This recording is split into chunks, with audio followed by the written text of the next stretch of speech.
கர்த்தருடைய வார்த்தைக்காக நம்ம கடந்து செல்லலாம். ஆமென். இந்த வருஷம் முழுவதும் விசேஷமாய் நம்ம மனதை குறித்து என்ன செய்கிறோம்? தியானித்து வருகிறோம். நம்முடைய மனதினுடைய வெற்றி தான் நம்முடைய வெற்றி. பக்கத்துல பாஸ், உங்க மைண்ட் எந்த அளவுக்கு வெற்றியா இருக்கோ அந்த அளவுக்கு தான் உங்களுக்கு வெற்றி. ஹல்லேலூயா. மைண்ட்ல எவ்வளவு விடுதலை வந்திருக்கோ அந்த அளவுக்கு தான் விடுதலை. ஆமென். ஹல்லேலூயா. சோ கிறிஸ்தவ வாழ்க்கையில மைண்ட், இந்த மனமானது மிகப்பெரிய ஒரு பங்கு என்ன செய்கிறது? வகிக்கிறது. எந்த மனிதனுடைய மனம் மறுரூபமாக்கப்பட்டிருக்கிறோ அவன் வெற்றிகரமான ஒரு வாழ்க்கை வாழ முடியும். ஹல்லேலூயா. சபைக்கு வரலாம், ஊழியம் கூட செய்யலாம், ஆவிக்குரிய காரியங்களை ஈடுபடலாம். ஆனா மனம் மறுரூபமாகாவிட்டால், மனம் வேறு மனதாய் மாறாவிட்டால் என்ன நடக்காது?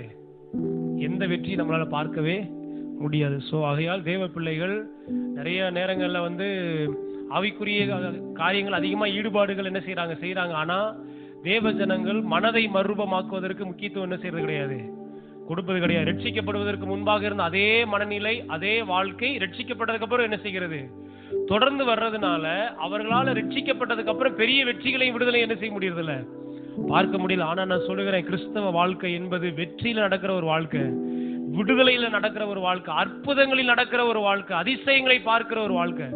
ஹல்லேலூயா. எப்ப நடக்கணும்? அதற்கு ஏற்றது போல நம்ம மனதை என்ன செய்ய ஆரம்பிக்கணும்? மறுரூபமாக்கணும். இந்த ரேடியோ அந்த காலத்துல நீங்க ரேடியோ, அந்த எஃப்எம்ல இப்ப கூட என்ன செய்யுது இருக்கு. உங்களுக்கு எந்த சேனல் வேணுமோ அந்த சேனலுக்கு நீங்க டியூன் பண்ணீங்கன்னா அந்த சேனல் என்ன செய்ய முடியும்? கேட்க முடியும். இல்லாட்டி என்ன கேட்கும்? கரகரன்னு என்ன செய்யும்? ஒரே இறைச்சலாதான் என்ன செய்யும். நிறைய பேரு வெற்றிக்கு நேராக தங்களுடைய மனதை என்ன செய்யல, டியூன் பண்ணாததுனால வாழ்க்கை ஃபுல்லா ஒரே கரகரன்னு தான் என்ன செஞ்சுட்டு இருக்கு.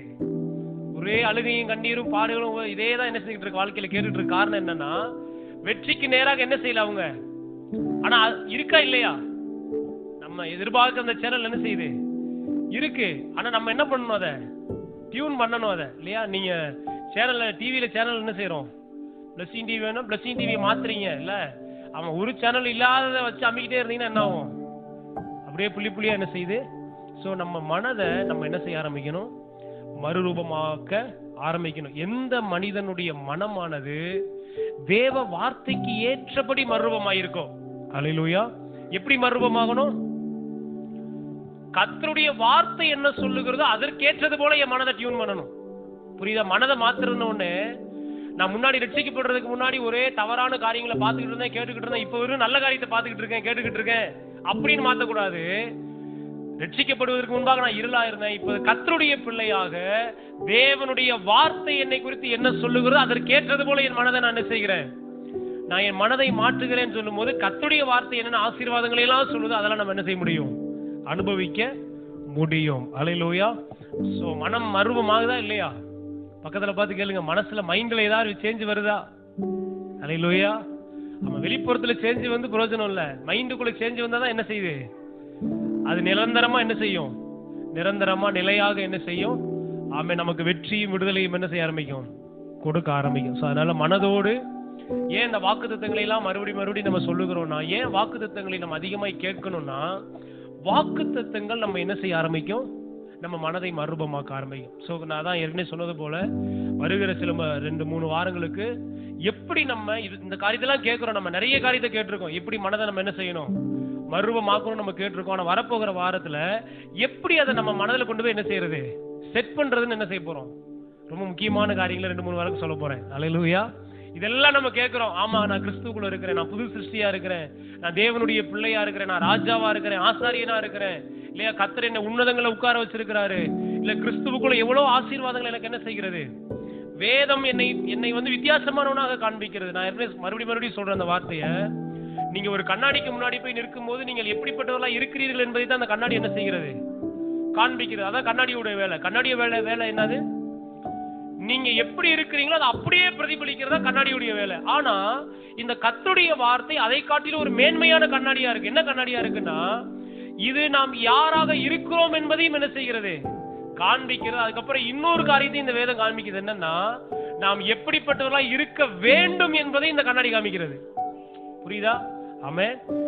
இந்த உலக நம்ம பார்க்கிற இந்த வெளிப்புறத்துல சரீர பிரகாரமான கண்ணாடியில நம்ம தான் பார்த்து என்ன செஞ்சுக்கணும்? நம்ம ஆல்ட்ரேஷன் பண்ணிக்கிறோம் இல்லையா? தலை உழைஞ்சிருந்தா தலை சரியாகிக்கிறோம், முகத்துல கொஞ்சம் பவுடர் கூடி இருந்தா தொடச்சுக்கிறோம் இல்ல? இதெல்லாம் என்ன பண்றோம்? நம்மளே சரி பண்ணிக்கிறோம். ஆனா இந்த கர்த்தருடைய வார்த்தை நமக்கு மேலான ஒரு காரியத்தை காமிக்குது. என்ன காண்பிக்கிறான்? நீ இப்படி இருக்கிற, ஆனா நீ இப்படி இருந்தா இதுதான் உன்னை குறித்த தேவ திட்டம் என்று நீ இப்படித்தான் இருக்க வேண்டும் என்பதை என்ன செய்கிறது? காட்டுது. அப்ப ஈஸியா என்ன செஞ்சிடலாம்? ஈஸியா மாறலாம். பக்கத்துல பாசம் வெற்றி கஷ்டமே கிடையாது, ஈஸியான வேலை. விடுதலை கஷ்டமே கிடையாது, ஈஸியான வேலை. கர்த்தருடைய வார்த்தை என்ன சொல்லுது அதுக்கேற்ற மாதிரி என்ன மாத்திட்டா விடுதலையோட வாழ்றது ஈஸி. ஹல்லேலூயா. அப்ப கர்த்தருடைய வார்த்தையை நம்ம எடுத்து என்ன செய்யணும்?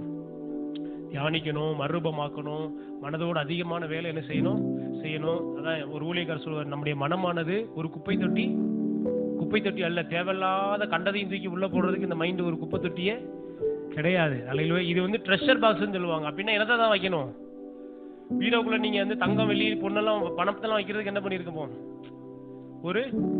ஒரு லாக்கர் வச்சிருப்போம்ல. அந்த மைண்ட்ன்றது ஒரு லாக்கர் மாதிரி. பக்கத்துல மைண்ட்ன்றது வேஸ்ட் பாக்ஸ் கிடையாது, ஒரு லாக்கர். அல்லேலூயா. இது குப்பைகளை கொண்டு வைக்கிற ஒரு இடம் கிடையாது, பொக்கிஷங்களை வைக்க வேண்டிய ஒரு இடம். அல்லேலூயா. சோ உங்க மனதுல நீங்க எந்த அளவுக்கு விடுதலையோட இருக்கிறீங்களோ அந்த அளவுக்கு தான் நீங்க என்ன செய்ய முடியும்? விடுதலையாக வாழ முடியும். பக்கத்துல பாசல மனதுல எந்த அளவுக்கு இருக்கிறீங்களோ அந்த அளவுக்கு தான் நீங்க வாழ முடியும். ஹல்லேலூயா. நிறைய தேவ பிள்ளை நல்லா ஜெபிப்பாங்க, நல்ல வேதம் வாசிப்பாங்க, நல்ல ஊழியம் செய்வாங்க. ஆனா மைண்ட்ல என்ன இருக்காது? ஒரு மாற்றமே இருக்காது. அதனால வாழ்க்கை எப்படி இருக்கும்? என்ன நல்லா ஜெபம் பண்றாங்களே, நமக்கு ஆச்சரியமா இருக்குது. என்னடா நல்லா ஜெபிக்கிறாங்களே, நல்ல வேதவாசி, நல்ல ஊழியம் கூட ஓடி செய்யறாங்களே, ஆனாலும் ஒரு முன்னேற்றம் இல்லையே அப்படின்னா அது காரணம் மனதில ஒரு முன்னேற்றம் என்ன இல்லை. அதனால உங்க மனதை முன்னேற்றுவதற்கு தேவையான காரியங்களை நீங்க என்ன செய்யணும்? செய்ய வேண்டும். அதுதான் வேதத்துல என்ன செஞ்சுட்டு இருக்கிறோம், பார்த்துக்கிட்டு இருக்கிறோம். வரப்போற வாரங்களை எப்படி இதை நம்ம மைண்ட்ல என்ன செய்யுது?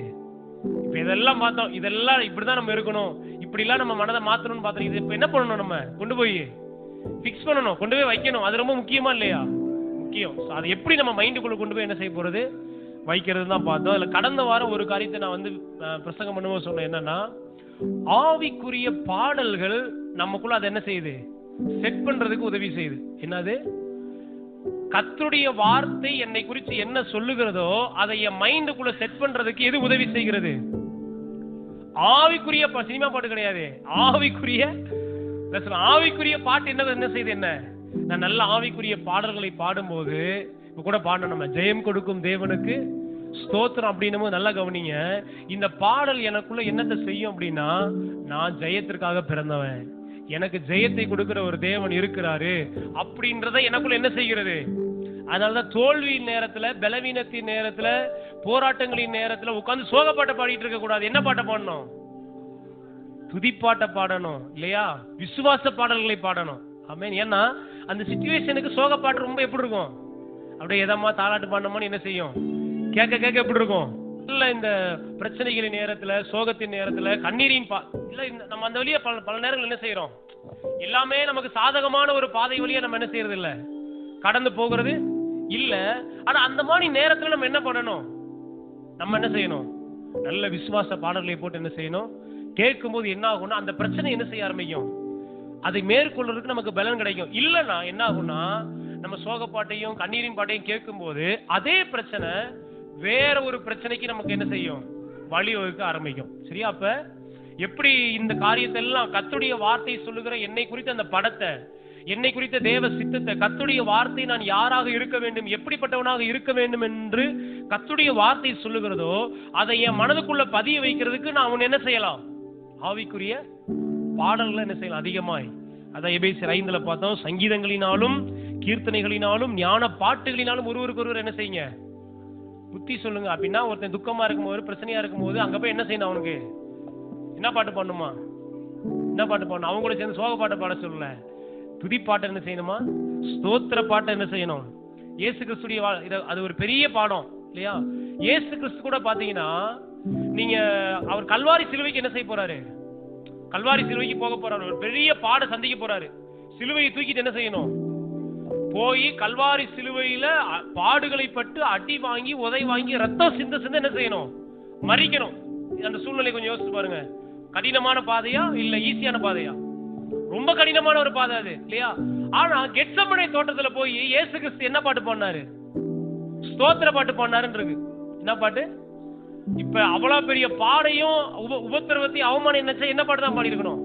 சோகப்பாடு தான் பாடி இருக்கணும். ஐயோ என்ன செய்ய போறோமோ தெரியலையே, ஏன் கடந்து வந்த பாதை எப்படிதான் போக போதோ தெரியலையே, எப்படிதான் சுமக்க போறோம், அப்படிதான் நம்ம என்ன செஞ்சிருக்கணும். ஆனா இயேசு தனக்கு முன்பாக இருக்கிற அந்த பாடுகள் நேரத்துல, உபத்திரவத்தின் நேரத்துல, அந்த கடினமான சூழ்நிலையில ஸ்தோத்திர பாட்டை பாடுறாரு. ஹல்லேலூயா. அப்படின்னா என்ன செய்யணும்? ஆண்டவரே, இந்த பிரச்சனையில எனக்கு ஒண்ணுமே இல்ல, நீர் எனக்காக வைத்திருக்கிற அந்த திட்டத்தை நிறைவேற்ற நான் வருகிறேன்னு சந்தோஷமா என்ன செய்யறாரு? பாத்தீங்களா, பிரச்சனைகள், உபத்திரவங்கள், போராட்டங்கள், கண்ணீர், கவலையின் நேரத்துல என்ன பாட்டு பாடணும்? துதிப்பாட்டு பாடணும், ஸ்தோத்திர பாட்டு பாடணும். அப்ப அது என்ன செய்யுதுன்னா, உங்க மனதை என்ன செய்ய ஆரம்பிக்கும்? அப்படியே அந்த சிச்சுவேஷன் வந்து உங்களை வெளியில கொண்டு வந்துடும். அப்ப என்ன பண்ணணும்னா, அந்த மனமானது என்ன செய்ய ஆரம்பிச்சிடும்? டக்குன்னு அப்படியே அதே தான் பாத்தீங்கன்னா, பலவீனமா இருக்கும் போது, சோர்வா இருக்கும், நீ ஒரு வியாதியா இருக்கும் போது வியாதியின் பாட்டை போட்டு என்ன செஞ்சுட்டு இருக்க கூடாது. அது ரொம்ப இதமா என்ன செய்யும்? அந்த வியாதியின் பாட்டை கேட்கும் போது ரொம்ப அப்படியே மனதுக்கு எப்படி இருக்கும்? ஆறுதலா இருக்கும். நல்ல கவனிங்க, வியாதியின் நேரத்துல உங்களுக்கு தேவை ஆறுதலின் பாடல் அல்ல. வியாதியின் நேரத்துல என்ன பாட்டு நீங்க கேட்கணும்? சுகத்தின் பாடலை கேட்கணும். எப்படி பாட்டு பாடணும்? நான் சுகமானேன், நான் சுகமானேன், புண்ணியரின் காயங்களால் நான் சுகமானேன்ற பாட்டை எடுத்து என்ன செய்யணும்? பாடும்போது உங்க மனம் என்ன செய்ய ஆரம்பிக்கும்? அதுக்கு தகுந்த மாதிரி வேலை செய்ய ஆரம்பிக்கும். மைண்ட் ஆக்டிவ் ஆயிடுச்சுன்னா, மைண்ட் உங்க சரீரங்களுக்கு என்ன செய்ய ஆரம்பிக்கும்? தன்னால கட்டளைகளை, கமாண்ட்ஸ் கொடுக்கும். நீ இப்படி இருக்க கூடாது, நீ என்ன செய்ய, உன் வேலைகளை செய் என்று உங்களை என்ன செய்ய ஆரம்பிக்கும்? உங்களை உற்சாகப்படுத்த ஆரம்பிக்கும். ஹல்லேலூயா, ஹல்லேலூயா. சோ பாடல்கள் என்ன செய்கிறது? நம்ம மனதை என்ன செய்கிறது? மறுமாக்குது. அதனால ஆவிக்குரிய பாடல்கள் என்ன செய்யுங்க? நல்ல விசுவாசம் நிறைந்த பாடல்களை போட்டு என்ன செய்யுங்க? கேளுங்க. நல்ல வாக்குத்தத்தங்களை பாடலாய் என்ன செய்யணும்? வாக்குத்தத்தங்களை பாடலாய் பாடலாம். அதனால எல்லா கிறிஸ்தவ பாடல்களையும் நம்ம பாடுறதுக்கு நம்ம என்னது இல்ல, எல்லா கிறிஸ்தவ பாட்டையும் நம்ம என்ன செய்யக்கூடாது. ஏன் எல்லா கிறிஸ்டின் பாட்டு தானே எல்லாம் பாடலாமே அப்படின்னா, எல்லாம் எனக்கு உகந்தது அல்ல. எனக்கு எது தேவையோ அதை தான் நான் எடுத்து என்ன செய்யறோம்? விசுவாசம் நிறைந்த பாடல்களை, நம்பிக்கை நிறைந்த பாடல்களை. ஏன் ஃபாதர் பாட்டு அதிகமா பாடுறோம்னா, எல்லாமே எங்க இருந்து வந்தது? அனுபவத்திலிருந்து வந்தது இல்ல, வசனத்திலிருந்து வந்தது. ஆமென். வசனத்தை, வாக்குத்தத்தங்களை என்ன செய்யறோம்? எடுத்து வாக்குத்தத்தங்களை எடுத்து பாடலா பாடுறோம். ஜோசப் பாடலின் பாடலாம் ஏன் பாடுறோம்னா, வசனங்களை எடுத்து பாடலாம் என்ன செய்யறாங்க? பாடுறாங்க. ஹல்லேலூயா. அப்ப வாக்குத்தத்தங்களை, வசனங்களை பாடலா எடுத்து நம்ம என்ன செய்யணும்? பாடணும். ஆமென். சோ இன்றைக்கு சில முக்கியமான காரியத்தை நம்ம பார்த்து இன்னைக்கு உள்ள காரியத்தை முடிப்போம். எபேசியர் 6வது அதிகாரத்துக்கு நேராக திருப்பிக் கொள்வோம். சோ இந்த வாரம் வேற காரியத்தை பேசலாம்னு நினைச்சேன். பட் ஆனா இந்த எபேசியர் 6வது அதிகாரம் மட்டும் என்ன செய்யுது? பெண்டிங்ல இருக்கிறதுனால அதையும் சேர்த்து என்ன செஞ்சிடலாம், இந்த ஒரு வாரத்துக்கு பார்த்தலாம் அப்படின்னு சொல்லி என்ன செய்யலாம்னு இருக்கோம். சோ இந்த எபேசியரை 6வது அதிகாரத்தை முடிச்சுட்டு அடுத்த வாரம் என்ன செய்வோம்? ஆமென். சில காரியங்கள் நம்ம என்ன செய்வோம்? பார்க்கலாம். ஹல்லேலூயா. ஓகே, எபேசியர் 6வது அதிகாரத்துக்கு நேரம் திருப்பிக் கொள்ளுங்க. இந்த எபேசியர் 6வது அதிகாரத்துல நாம் எடுத்துக்கொள்ள வேண்டிய சில முக்கியமான காரியங்களும், நம்ம விட்டுவிட வேண்டிய சில முக்கியமான காரியங்களை குறித்து வேதம் என்ன செய்கிறது? சொல்லுகிறது இல்லையா? அதை நம்ம பார்த்துக்கிட்டே வரோம். ஒரு கிறிஸ்துவுக்குள் இருக்கிற நான், என் வாழ்க்கை எப்படிப்பட்டதா என்ன செய்யணும்? இருக்கணும். ஒரு கிறிஸ்தவனா என் வாழ்க்கை எப்படி இருக்க வேண்டும் என்பதை அப்போஸ்தலனாகிய பவுல் என்ன செய்யறாருன்னா, எபேசிய சபைக்கு என்ன செய்யறாரு? விசுவாசிகளுக்கு எழுதுறாரு, சபைக்கு எழுதுகிறாரு. இந்த எபேசிய நிருபம் முழுவதும் யாருக்காக? நம்மை போல ஒரு சபைக்காக, விசுவாச பிள்ளைகளுக்காக என்ன செய்யப்பட்டது? எழுதப்பட்ட வேதம் பல்வேறு காரியங்களை பல்வேறு நபர்களுக்கு எழுதி வைத்திருக்கு. சரியா? எனக்காக எழுதப்பட்டது எதுன்னா, நிருபங்கள்லாம் யாருக்காக எழுதப்பட்டது? சபைக்காக என்ன செய்யப்பட்டிருக்கு? எழுதப்பட்டிருக்கு. அப்ப நிருபங்களை நம்ம அதிகமாக வாசிக்கும் போது நமக்கு என்ன நடக்கும்னா, நான் ஏற்கனவே சொன்னேன் இல்லையா, நான் இப்படி இருக்கிறேன், ஆனா நான் எப்படி இருக்க வேண்டும் என்று வேதம் என்ன செய்கிறது? எனக்கு காட்டுகிறது. ஹல்லேலூயா. சரி, ஓகே. 6வது அதிகாரம் 1ஆம் வசனத்தை எடுக்கலாம். 1ல இருந்து அதனுடைய சில முக்கியமான வசனங்களை 20 வரைக்கும் உள்ள சில வசனங்களை நம்ம பார்க்க போறோம். அதுல நிறைய காரியங்கள் என்னன்னா, நாம் எடுத்துக்கொள்ள வேண்டிய காரியங்கள் அல்லது நாம் கடைபிடிக்க வேண்டிய காரியங்கள், நாம் பின்பற்ற வேண்டிய நிறைய காரியங்கள் என்ன செய்கிறது? எப்பயுமே நீங்க வேத பகுதியை வாசிக்கும் போது இதெல்லாம் நீங்க நோட் பண்ணணும். என்ன நோட் பண்ணா, இந்த வேத பகுதியில நான் எதெல்லாம் என்ன செய்யணும், நான் கடைபிடிக்கணும், எதெல்லாம் நான் எனக்கு எடுத்துக்கொள்ளணும்ன்றதை நீங்க என்ன செய்யணும்? பார்க்கணும். அடுத்து எதெல்லாம் நான் விடணும்னு சொல்லி வேதம் என்ன செய்கிறது? சொல்லுகிறதுன்றதை ரொம்ப கவனமா என்ன செய்யணும்?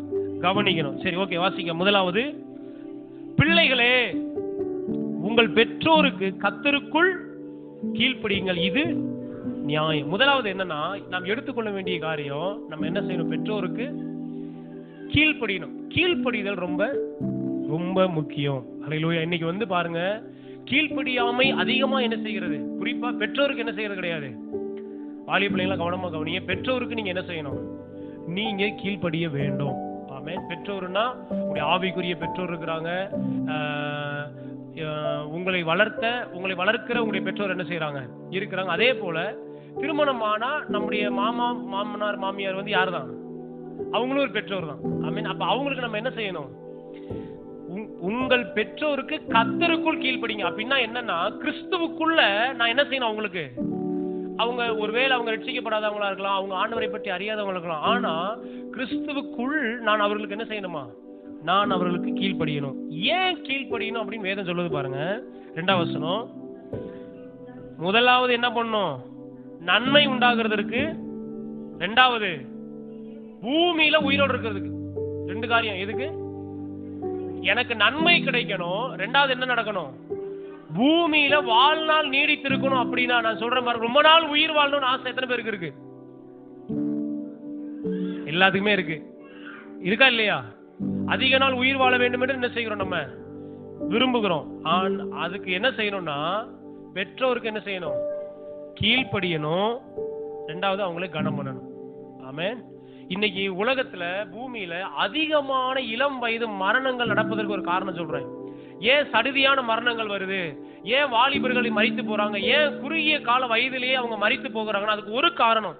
பல்வேறு காரணங்கள் என்ன செய்யலாம் இருக்கலாம். ஏன் இன்னைக்கு விபத்துகள் அதிகமாகுது? ஏன் வியாதிகள் அதிகமா நடக்குது? ஏன் மரணங்கள் எங்க பார்த்தாலும் என்ன செய்யறோம்? நீ நியூஸ் ஆன் பண்ணி பாருங்க, மரணம் இல்லாத செய்தியே. ஏன் இதெல்லாம் நடக்குதுன்னா அதுக்கு ஒரு காரணம் என்னன்னா, இன்றைய தலைமுறை, இன்றைய சமுதாயம் தாய் தகப்பனுக்கு கீழ்ப்படுகிறது கிடையாது, பெற்றோரை கனம் பண்ணுவது கிடையாது. அல்லேலூயா. அல்லேலூயா சொல்ல மாட்டேன்றீங்க. அல்லேலூயா. பெற்றோருக்கு நம்ம கீழ்ப்படியணும். ஆமென். நல்ல கவனிங்க. பெற்றோரை அசட்டை பண்ணுவது அப்படின்னா இந்த கனம் பண்றதுன்னு போட்டிருக்கு பாத்தீங்களா?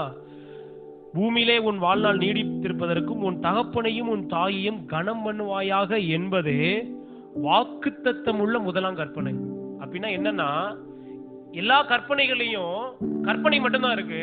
ஆனா இந்த முதலாவது கற்பனையில ஒரு வாக்குத்தத்தமும் அடங்கி இருக்கு. என்ன வாக்குத்தத்தம்? வாழ்நாள் நீடித்திருக்கும், உனக்கு நன்மை உண்டாகும். அப்ப பெற்றோரை கனம் பண்ணல, பெற்றோருக்கு நம்ம கீழ்ப்படியலனா என்ன நடக்குதுன்னா, நன்மை நடக்காது, வாழ்நாளும் நீடிக்காது. உண்மை நான் சொல்றேன் இன்னைக்கு. அல்லேலூயா. தேவ பிள்ளைகளுக்கு எல்லாருக்குமே சொல்றேன், உங்க தாயார் தகப்பன் ரட்சிக்கப்பட்டவங்களோ ரட்சிக்கப்படாதவங்களோ அவர்களுக்கு கொடுக்க வேண்டிய கனத்தை, மரியாதையை, கீழ்ப்படிதலை நீங்கள் என்ன செய்யணும்? கொடுத்தீங்கன்னா உங்களுக்கு நல்லது நடக்கும்.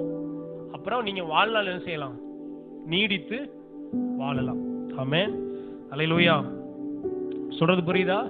என்ன செய்யணும்? பெற்றோருக்கு இன்னொரு வசனம் சொல்லுது, உங்கள் பெற்றோருக்கு எல்லா காரியத்திலையும் கீழ்ப்படிங்கன்றது. ஆமென். இன்னொன்னு பாருங்க, தாய் தகப்பனுடைய சாபம், தாய் தகப்பன் ஒருத்தவங்களை சபிக்கும் போது அந்த சாபம் அப்படியே பழிக்கும். அல்லேலூயா. அதனால முதிர் வயது உள்ளவங்கள்ட்ட நம்ம ஆசீர்வாதங்கள் என்ன செய்யணும்? நம்ம பெற்றுக்கொள்ளணும். சும்மா தேவைக்கு மட்டுமே என்ன செய்யக்கூடாது? தேவைக்கு மட்டும் போய், ஒரு கஷ்டம் வரும்போது மட்டும் போய் அப்பா அம்மா தாத்தா பாட்டி அண்ணன் அக்கா அப்படின்னு என்ன செய்யக்கூடாது? போகக்கூடாது. புரியுதா? எல்லாரையுமே சொல்றேன். அதான் நான் சொல்றேன் இல்லையா, அது ஊழியர்கள் ஒரு ஆவிக்குரிய பெற்றோர் தான் நமக்கு இல்லையா? அதே போல நம்ம ஆவிக்குரிய வாழ்க்கையில நம்ம வழி நடத்துறவங்க, இப்ப எனக்கு ஆவிக்குரிய பெற்றோர்கள் என்ன செய்யறாங்க அப்படின்னா, என்னை சரியான பாதையில நடத்துறது, நான் தவறு செய்யும் போது எனக்கு சுட்டி காமிச்சு அப்படி என்னை நடத்துறவங்களும் யாரு தான்? தாய் தகப்பன் தான். இப்ப என்ன எடுத்துக்கிட்டீங்கன்னா, எனக்கும் தாய் தகப்பன் இருக்காங்க. என்னுடைய மாமாவத்தையும் நான் இப்படிதான் கூப்பிடுறேன். அவங்க இது வரைக்கும் நான் மாமாத்தனே கூப்பிட்டதே இல்லை. யாராதான் பாக்குறேன் நான் அவங்கள? என்னுடைய மாமனார் மாமியாரையும் நான் தாயார் தகப்பனார் தான் என்ன செய்யறேன்? பார்க்கிறேன். அவர்களுக்கும் நான் என்ன செய்கிறேன்? கீழ்ப்படுகிறேன். அவர்களை எல்லாவற்றையும் நான் கனம் பண்ணுகிறேன். ஆமென். அல்லேலூயா. அப்ப நமக்கு மேல இருக்கிற நம்முடைய பெற்றோருக்கு நம்ம என்ன செய்யணும்? எல்லாம் சொல்லுங்க, நம்ம கீழ்ப்படியணும், அவங்களை கனம் பண்ணணும். அவங்களுக்கு செலுத்த வேண்டிய கனத்தை நிறைய சாட்சிகளை நான் கேட்டிருக்கேன். முதிர் வயதுல அந்த மாமனார் மாமியார தாயார தகப்பனார நல்லா கவனிச்சவங்க நல்ல நிலைமையில ஆசீர்வதிக்கப்பட்டிருக்கிறாங்க. அல்லேலூயா. தாயார் தகப்பனார அவங்களை கைவிட்டு அவங்களை எதிர்த்து பேசி அவங்களை அடிக்கிறது, அவங்களை திட்டுறது நான் சொல்றேன், கண்ணால நான் பார்த்துருக்கிறேன், குடும்பத்திலே பார்த்துருக்கிறேன். எங்க பாட்டிய தாத்தாவெல்லாம் எங்க பெரியப்பா ரொம்ப என்ன செய்வாரு? ரொம்ப அடிப்பாரு. ஆனா அவருடைய முடிவு ரொம்ப பரிதாபமா என்ன செய்தது?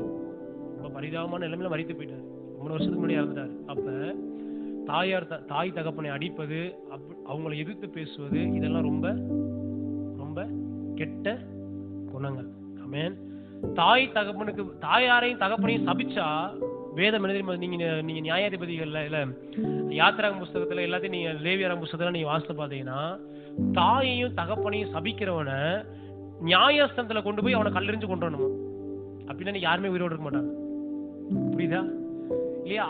தாய் தகப்பனுக்கு அதாவது நான் சொல்றேன், நமக்கு நம்முடைய பெற்றோர்களை நம்ம கணவன் நமக்கு முன்பாக இருக்கிற ஆவிக்குரிய தாயார் தகப்பனார இன்னும் ஈஸியா உலகம் என்ன செய்கிறது? சபிக்குது. ஆனா அதுக்கு ஒரு சாபம் நிச்சயமா என்ன செய்யுது? கண்டிப்பா அதுக்குள்ள ஒரு சாபம் என்ன செய்கிறது? ஏன்னா வேதம் சொல்லுது பாருங்க, மனுஷன் எதை விதைக்கிறானோ அதைத்தான் என்ன செய்கிறான்? அறுவடை செய்கிறான். அதுல எந்த ஒரு மாற்றமுமே இல்லை. 7ஆம் வசனம் பாருங்க, அடிமையானவனானாலும் சுயாதீனம் உள்ளவனானாலும் அவனவன் செய்கிற நன்மையின்படியே கர்த்தரிடத்தில் பலன் அடைவான். வசனம் சொல்லுதா இல்லையா? அவனவன் செய்கிற நன்மையின்படி அவனுக்கு நன்மை கிடைக்கும். நான் நன்மை செஞ்சேன்னா எனக்கு என்ன செய்யும்? நன்மை கிடைக்கும். நான் தீமை செய்தேன்னா எனக்கு என்னதான் கிடைக்குது? தீமை தான் கிடைக்குது. அப்ப நம்ம என்ன செய்யணும்? பிள்ளைகள் என்ன செய்யணும்? பெற்றோருக்கு கீழ்ப்படிய வேண்டும். இது நமக்கு நன்மையும் என்னத்தையும் கொண்டு வருது?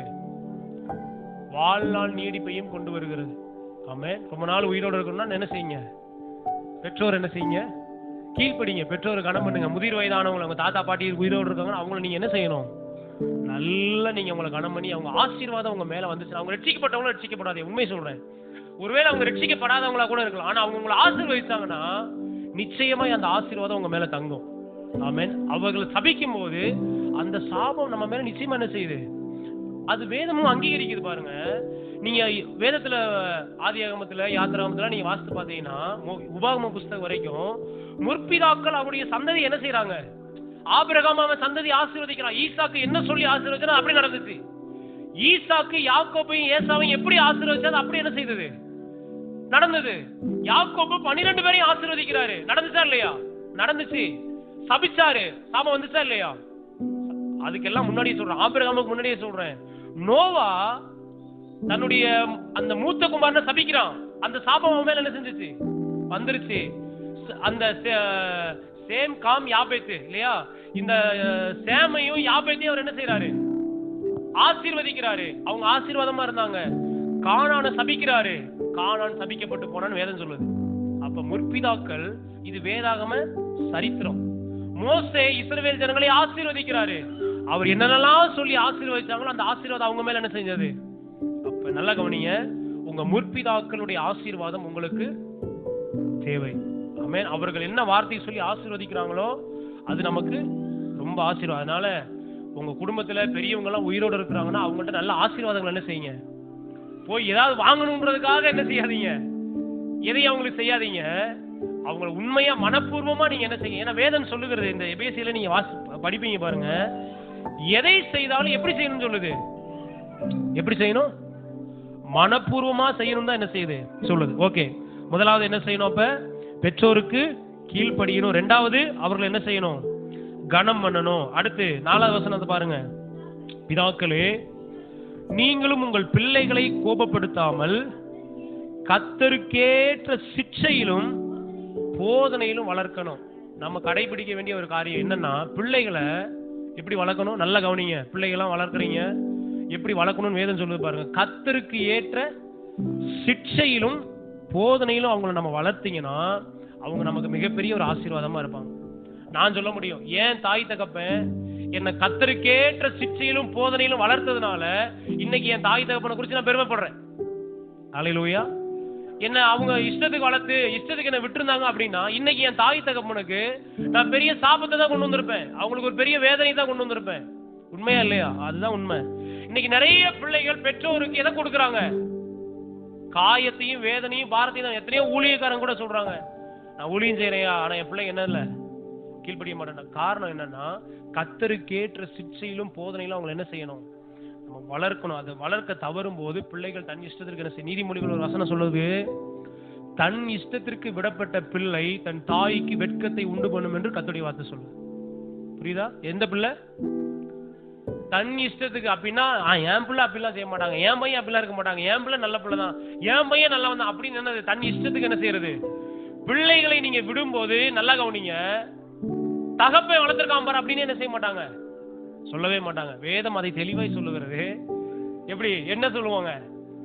என்ன தாய் என்னமா வளர்த்திருக்கு பாருன்னு சொல்லுவாங்க. ஆமென். தன் இஷ்டத்திற்கு விடப்பட்ட பிள்ளை தன் தாய்க்கு அவமானத்தை வெட்கத்தை உண்டு பண்ணுது. இந்த வசனத்தை நான் ஒரு நாள் பிரசங்கம் பண்ண ஒரு இடத்துல அம்மா ஓடி வந்து சொன்னோம், நீங்க சொன்னது 100க்கு 100. என் பிள்ளைய சின்ன வயசுல நான் ரொம்ப செல்லம் கொடுத்து என்ன செஞ்சுட்டேன்.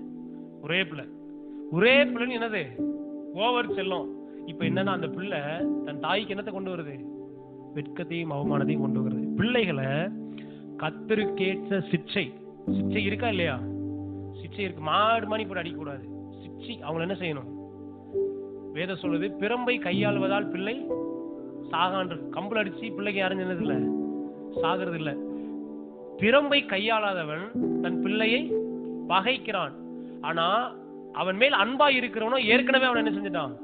ஒண்ணு நீங்க எதுல சிக்ஷையை கொண்டு வரணும், பிரம்பை யூஸ் பண்ணி சிக்ஷிக்கணும். இல்ல அப்படின்னா அவங்கள அன்பினால என்ன செய்யணும், அன்பினால கொண்டு வரணும். நீங்க அன்பாய் சொல்லும் போதே பிள்ளைகள் என்ன செஞ்சிடணும். சிறு குழந்தைகளை மட்டும் இல்ல, நம்ம வாலிபர்களாக எல்லாருக்குமே சொல்றேன். நம்ம என்னன்னா பிள்ளைகளை கத்தருக்கேற்ற சிக்ஷையும் என்னது போதனையும் பிள்ளைகளுக்கு என்ன செய்யணும், சரியான போதனையை கொடுக்கணும். ஆமென். அதனாலதான் பாருங்க, மோசேயுடைய பெற்றோர் அவனை வளர்க்கும் போது எப்படி வளர்க்குறாங்க. அவன் ராஜாவா, அவன் அடிமையா பிறந்தவன், தண்ணியில கொண்டு போய் போட்டாங்க. பார்வோனுடைய சகோதரி எடுத்து அவன் என்ன செய்யறாங்க, வளர்த்து அந்த மோசேயுடைய தாயாருடைய கையிலே என்ன செய்யறாங்க, கொடுக்கறாங்க. இப்ப மோசேயுடைய தாயாரையும் அவன் எடுத்து என்ன செஞ்சுக்கிட்டு இருக்காங்க, அவனை வளர்க்கறாங்க. புரியுதா? அவன் எப்படி வளர்றான் பாருங்க, எப்படி வளர்றான். அவனுக்கு பாலை கொடுக்கும் போது கர்த்தருடைய வார்த்தையும் கொடுக்குறாங்க. அவனுக்கு அதான் முக்கியம். சும்மா எதை மட்டும் கொடுக்க கூடாது, சரளாக்கையும் கேப்பு கூளையும் மட்டும் ஊத்தி வளர்க்க கூடாது. எதை கொடுக்கணும், சிறு வயதுல இருந்தே வசனத்தை ஊட்டணும். அப்ப இந்த ஆதி ஆகமத்திலிருந்து உபாகமம் இந்த சரித்திர புஸ்தகம் எழுதுனது யாரு? மோசே தான் எழுதினாரு. எப்படி மோசைக்கு இதெல்லாம் தெரியும்? மோசைக்கு எப்படி இதெல்லாம் தெரியும்? ஒண்ணு கர்த்தரை வெளிப்படுத்தி என்ன செய்யறாரு, கொடுக்கிறார். ரெண்டாவது இவனை தண்ணிக்குள்ள இருந்து எடுத்து இந்த தாயார் சிறு வயதுல இருந்து வளர்த்து இவனை அரண்மனைக்கு கொண்டு போறதுக்கு முன்னாடி எல்லா ஆவிக்குரிய கதைகளையும் அவனுக்குள்ள ஊட்டுறாங்க. நமக்கு ஆபிரகாம்னு ஒருத்தர் இருந்தாரு. ஆபிரகாம் நம்முடைய முற்பிதா. இந்த மாதிரி அவருக்கு இத்தனை பிள்ளைகள் இருந்தாங்க. இந்த கதையெல்லாம் யார் சொல்லி கொடுக்குறா? அம்மா சொல்லி கொடுக்குறாங்க. இப்ப மோசே வளரும் போது இந்த அம்மா ஊட்டின அந்த சத்தான ஆகாரம் மட்டும் இல்ல, பால் மட்டும் இல்ல, அவனுக்குள்ள ஊற்றப்பட்ட இந்த ஆவிக்குரிய வசனங்கள் என்ன செய்யுதுன்னா, அவன் பெரியவனா வளரும் போது என்னடா பெரிய பார்வோனுடைய அரண்மனை வாழ்க்கை, என் தேவ ஜனங்களோடு நான் நிந்தை அனுபவிப்பதை தெரிந்து கொள்றேன்ட்டு இறங்குறாங்க கீழே. ஆமென். எப்படி சுகமுகமா வாழ்றதை விட என் தேவ ஜனங்களுக்காக நான் வாழ்வேன் என்ற வைராக்கியம் அவனுக்குள்ள என்ன செய்கிறது வருது. சாமுவேல் எடுத்துக்கோங்க, தாயாருக்கே கிடையாது. சர்ச்சில் கொண்டு குழந்தை பிறந்த உடனே பிரதிஷ்டை பண்ணி சபையில என்ன செஞ்சிட்டாங்க, விட்டுட்டு போயிட்டாங்க. ஏலி கூட என்ன செய்யறான், ஏலி என்ன செய்யறாரு, ஏலி தான் வளர்க்கிறாரு. அவனை தாய் தகப்ப மாதிரி வளர்த்திருப்பாங்களா? இல்ல. அடுத்த வீட்டுல வளர்றது எப்படிதான் இருக்கும், கவனிப்பற்று இல்ல, நல்ல வஸ்திரங்கள் இருந்திருக்காது இல்லையா, நேரத்துக்கு நல்ல ஆகாரம் இருந்திருக்காது. இன்னைக்கு என்ன கவனிப்பு நம்ம என்ன செய்யறோம், என்ன பராமரிப்பு, என்ன கவனிப்பு. ஆனா சாமுவேல் வளரும் போது அவனுக்கு அதெல்லாம் என்ன இல்ல. ஆனா கர்த்தருடைய ஆலயத்தில் நம்ம வளர்க்கப்பட்டதுனால ஏலி கர்த்தரை குறித்த வார்த்தை அவனுக்குள்ள ஊட்டுறாரு. நமக்கு ஒரு தேவன் இருக்கிறாரு. அவன் வளரும் போதே தீர்க்கதரிசியா வளர்றான். அல்லேலூயா, அல்லேலூயா. அதனாலதான் பாத்தீங்கன்னா இந்த சிம்சோனுடைய தாயாரும் தகப்பனாருக்கும் ரொம்ப வருஷமா என்ன இல்ல, மனோவாவும் அவருடைய மனைவியும். அந்த அம்மா பேர் சொல்லல, மனோவா அவர் பேரு. அவங்களுக்கு ரொம்ப வருஷமா குழந்தையே இல்ல. இப்ப ஒரு தேவ தூதன் தோன்றி உங்களுக்கு ஒரு பிள்ளை என்ன செய்ய போகுது, பிறக்க போகுது அப்படின்னு ஒரு வாக்குத்தத்தத்தை என்ன செய்யறாரு சொல்றாரு. இப்ப ரெண்டு தாயார் தகப்பனாரும் என்ன பண்றாங்கன்னா, அந்த தேவ தூதன்ட்டே போய் என்ன செய்யறாங்க, கேக்குறாங்க, ஆண்டவரே நீங்க அந்த குழந்தை எங்களுக்கு தரும்போது அதை நாங்க எப்படி வளர்க்கணும் அப்படின்னு யார் கேக்குறது? தாயும் தகப்பனும் போய் ஆண்டவர் சமூகத்துல போய் ஜெபம் பண்றாங்க. ஆண்டவரே எப்படி இந்த பிள்ளையை நாங்க வளர்க்கணும்? உடனே என்ன ஆண்டவர் சொல்றாரு, இவன் நசரேனா இருப்பான், இவன் தலையில கத்திய என்ன செய்யக்கூடாது, படக்கூடாது, திராட்சை ரசத்தினால திராட்சை பழத்துல உண்டான எதையும் என்ன செய்யக்கூடாது. அப்ப எப்படி வளர்க்கணும்னு கேட்கும் போது ஆண்டவர் திட்டத்தை என்ன செய்யறாரு சொல்றாரு. ஆண்டவர்கிட்ட போய் என்ன செய்யணும், ஆண்டவரே என் பிள்ளைகளை எப்படி கர்த்தருக்குள்ள நான் வளர்க்கிறது ஆண்டவரே அப்படின்னு நம்ம போய் ஆண்டவர்கிட்ட போய் விசாரிக்கணும். ஆமென்.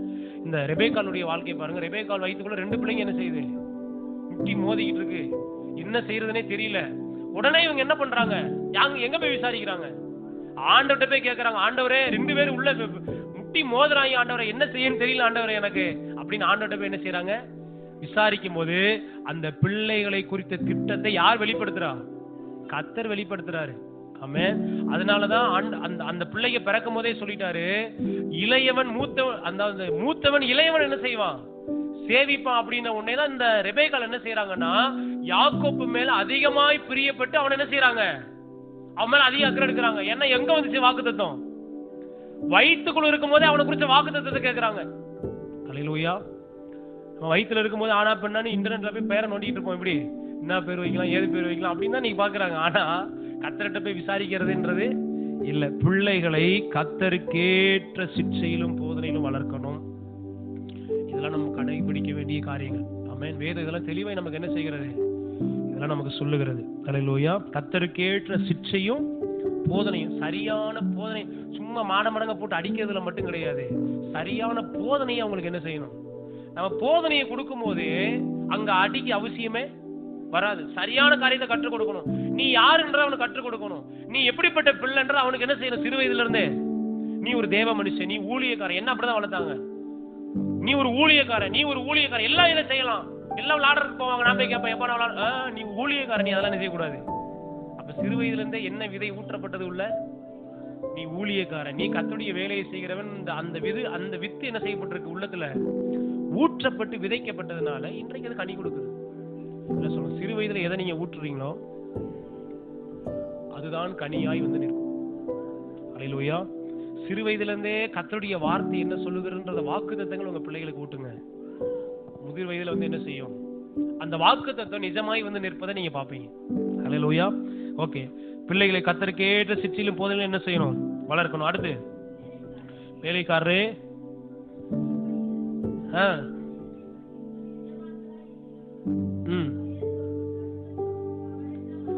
அடுத்து சொல்லுங்க. பாருங்க, வேலைக்காரர்கள் எஜமான்கள் எப்படி இருக்கணும்? கீழ்ப்படியணும். எப்படி கீழ்ப்படியணும்? பயத்தோடும் நடுக்கத்தோடும். எப்படி? அதுக்கப்புறம் கபடற்ற மனது. எல்லாம் சொல்லுங்க, என்ன மனது? அப்படின்னா இருதயத்துக்குள்ள ஒண்ணு வச்சுக்கிட்டு வெளியில ஒண்ணு பேசுறது கிடையாது. அது என்ன மனது? கபடுள்ள மனது. புரியுதா? வேலைக்கு நீங்க ஒருத்தங்க கூட வேலைக்கு போறீங்க, இல்ல உங்க கூட கொஞ்சம் பேர் வேலை செய்யறாங்க. இருதயத்துல ஒண்ண வச்சுக்கிட்டு வாயில என்ன செஞ்சுட்டு இருக்க கூடாது? உங்களை மாதிரி யாரு தாய், உங்களை மாதிரி யாரும் அப்படின்ற கூடாது. இருதயத்துல மனம் எப்படி இருக்கணும்? கபடற்ற மனதோடு நம்ம என்ன செய்யணும்? இதெல்லாம் நம்ம கடைபிடிக்க வேண்டிய, நமக்குள்ள அப்ளை பண்ணணும். ஏன்னா நம்மகிட்ட அதெல்லாம் இல்ல. வேதம் இதெல்லாம் உனக்கிட்ட இருந்தா நல்லா இருக்கும்னு பக்கத்துல என்ன செய்யுது? மனம் கபடற்றதா என்ன செய்யணும்? இருக்கணும். அடுத்து கபடற்ற மனதோடு என்ன செய்யணுமா? கீழ்ப்படிய வேண்டும். ஆமென். எஜமான்கள் என்ன சொன்னாலும் அதுக்கு என்ன செய்யணும்? கீழ்ப்படிய வேண்டும். சரி, அடுத்து மனுஷருக்கு பிரியமாய் இருக்க விரும்புவதாக பார்வைக்கு ஊழியம் செய்யாமல் கிறிஸ்துவின் ஊழியக்காரராக மனப்பூர்வமா. எல்லாம் சொல்லுங்க. அடுத்து எப்படி இருக்கணும்? முதல்ல கபடற்ற மனம் இருக்கணும். அடுத்து செய்யற வேலையை எப்படி செய்யணும்? முழு மனசோட நீங்க செய்யணும். அதான் எப்பயுமே சொல்ல பாத்தீங்களா, ஊழியம் செய்தாலும், கர்த்தருக்கு ஏதாவது ஒண்ணு கொடுத்தாலும், ஆண்டவருக்கு ஏதாவது ஒண்ணு செய்தாலும், என்ன காரியம் செய்தாலும், நீங்க ஊழியம் மட்டும் இல்ல, இந்த இடத்துல ஊழியக்காரராக எழுதி இருக்கிறதுனால பாஸ்டர்மாரை பத்தி, ஊழியக்காரங்களை பத்தி இது சொல்லல. இந்த வேத பகுதி யாரை பத்தி சொல்லுதுன்னா, எஜமானனுக்கு கீழே வேலை செய்கிற வேலைக்காரனை குறித்து சொல்லுகிறது ஊழியக்காரன் என்று. அல்லேலூயா. அப்ப இப்படி எடுக்கலாம். என்னன்னா, நமக்கு மேல ஒருத்தர் இருக்கிறார், நம்ம கீழே ஊழியம் செய்கிறோம்னா, வேலை செய்கிறோம்னா, நம்ம எப்படி செய்யணுமா? மனப்பூர்வமாய் தேவனுடைய சித்தத்தின்படி செய்யுங்கன்னு சொல்றாரு. ஆமென். என்ன செய்யணும்? நம்ம முதலாவது மனப்பூர்வமா செய்யணும். அடுத்து எப்படி செய்யணும்? தேவனுடைய சித்தத்தின்படி நம்ம என்ன செய்யணும்? வேலை செய்ய வேண்டும். அடுத்து 7ஆம் வசனம் பாருங்க.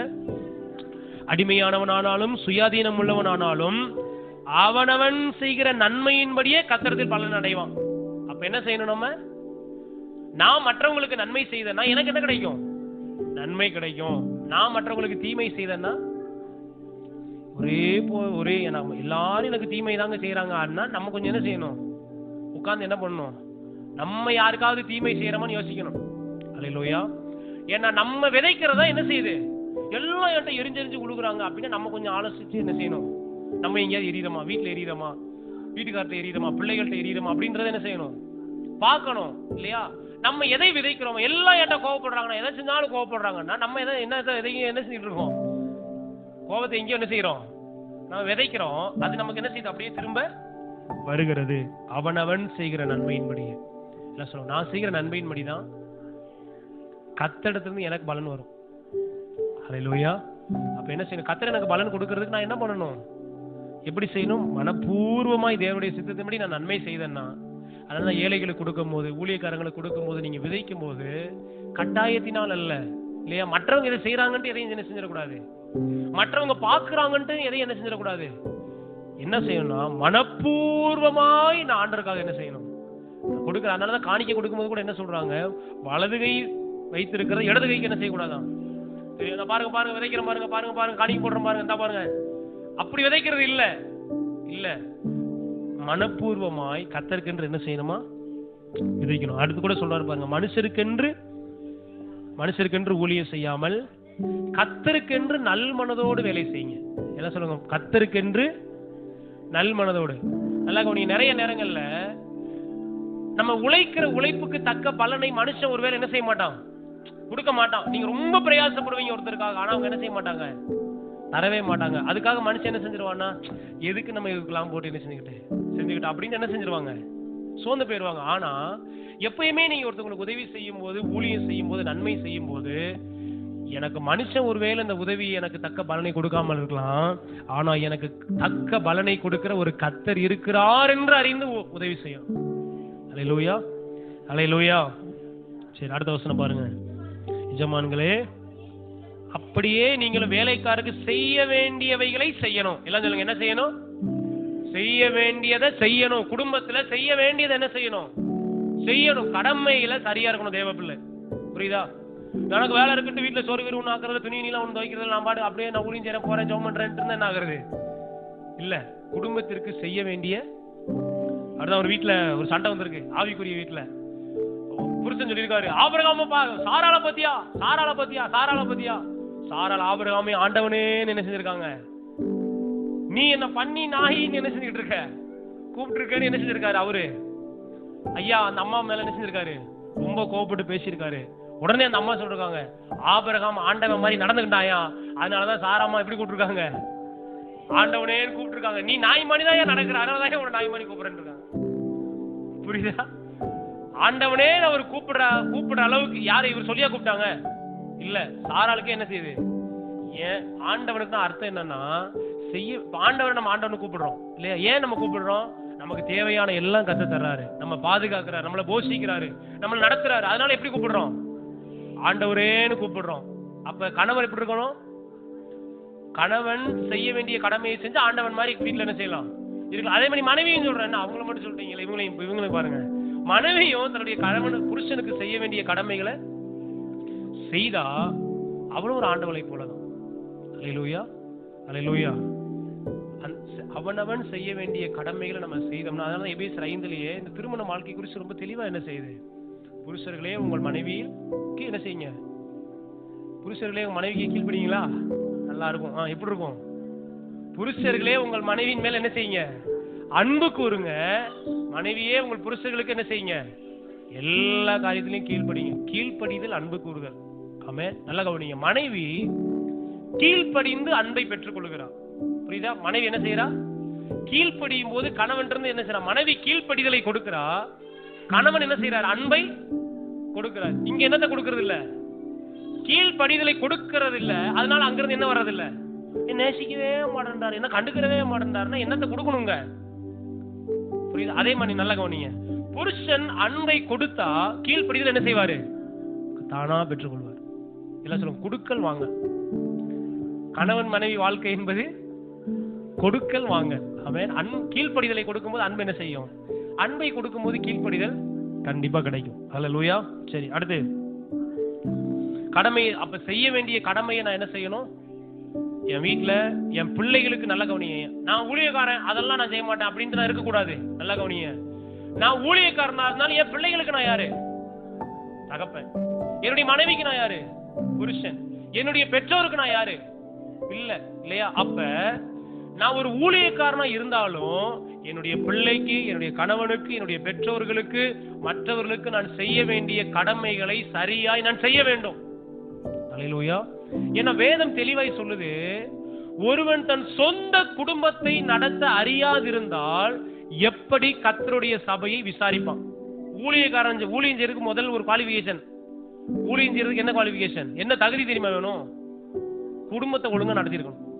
குடும்பத்தை ஒழுங்கா நடத்தினாதான் எதை நடத்த முடியும்? சபை. அப்ப குடும்பத்தையே சரியா என்ன செய்யறது இல்ல, பிள்ளைகளை கவனிக்கிறது இல்ல, பெற்றோரை கவனிக்கிறது இல்ல, அப்புறம் வீட்டுல உள்ளவங்களை கவனிக்கிறது இல்ல. வீட்டுக்கு தேவையான வீட்டுல என்ன இருக்கு ஏது இருக்குன்னு என்ன செய்யல எனக்கு தெரியலன்னா சிலர் கேட்டா சொல்லுவாங்க, என்ன அதெல்லாம் அவங்க பாத்துக்குவாங்க, எதையாவது ஆக்கி என்ன செய்வாங்க அப்படின்னா, ஊழியம் செய்வதற்கு எனக்கு எந்த தகுதியுமே.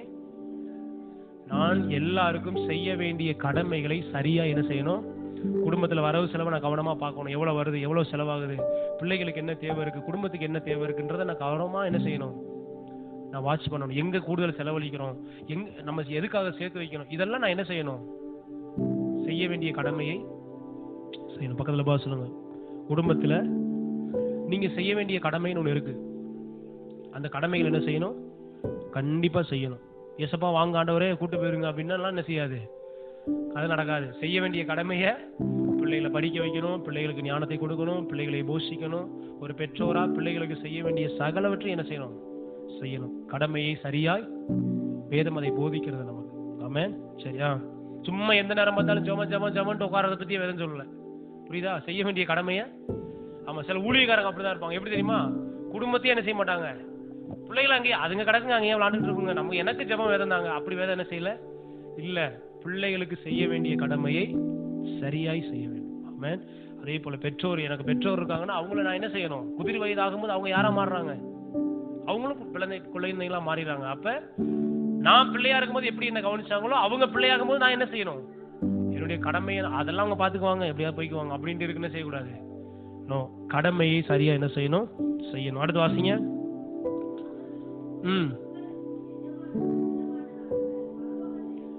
நல்லா பாத்தீங்களா? நமக்கு ஒரு எஜமான் எங்க இருந்து பாக்குறாரு? வேலை நமக்கு கீழே வேலை செய்யறவனுக்கும் எஜமான் இருக்காரு, நமக்கும் எஜமான் இருக்காரு.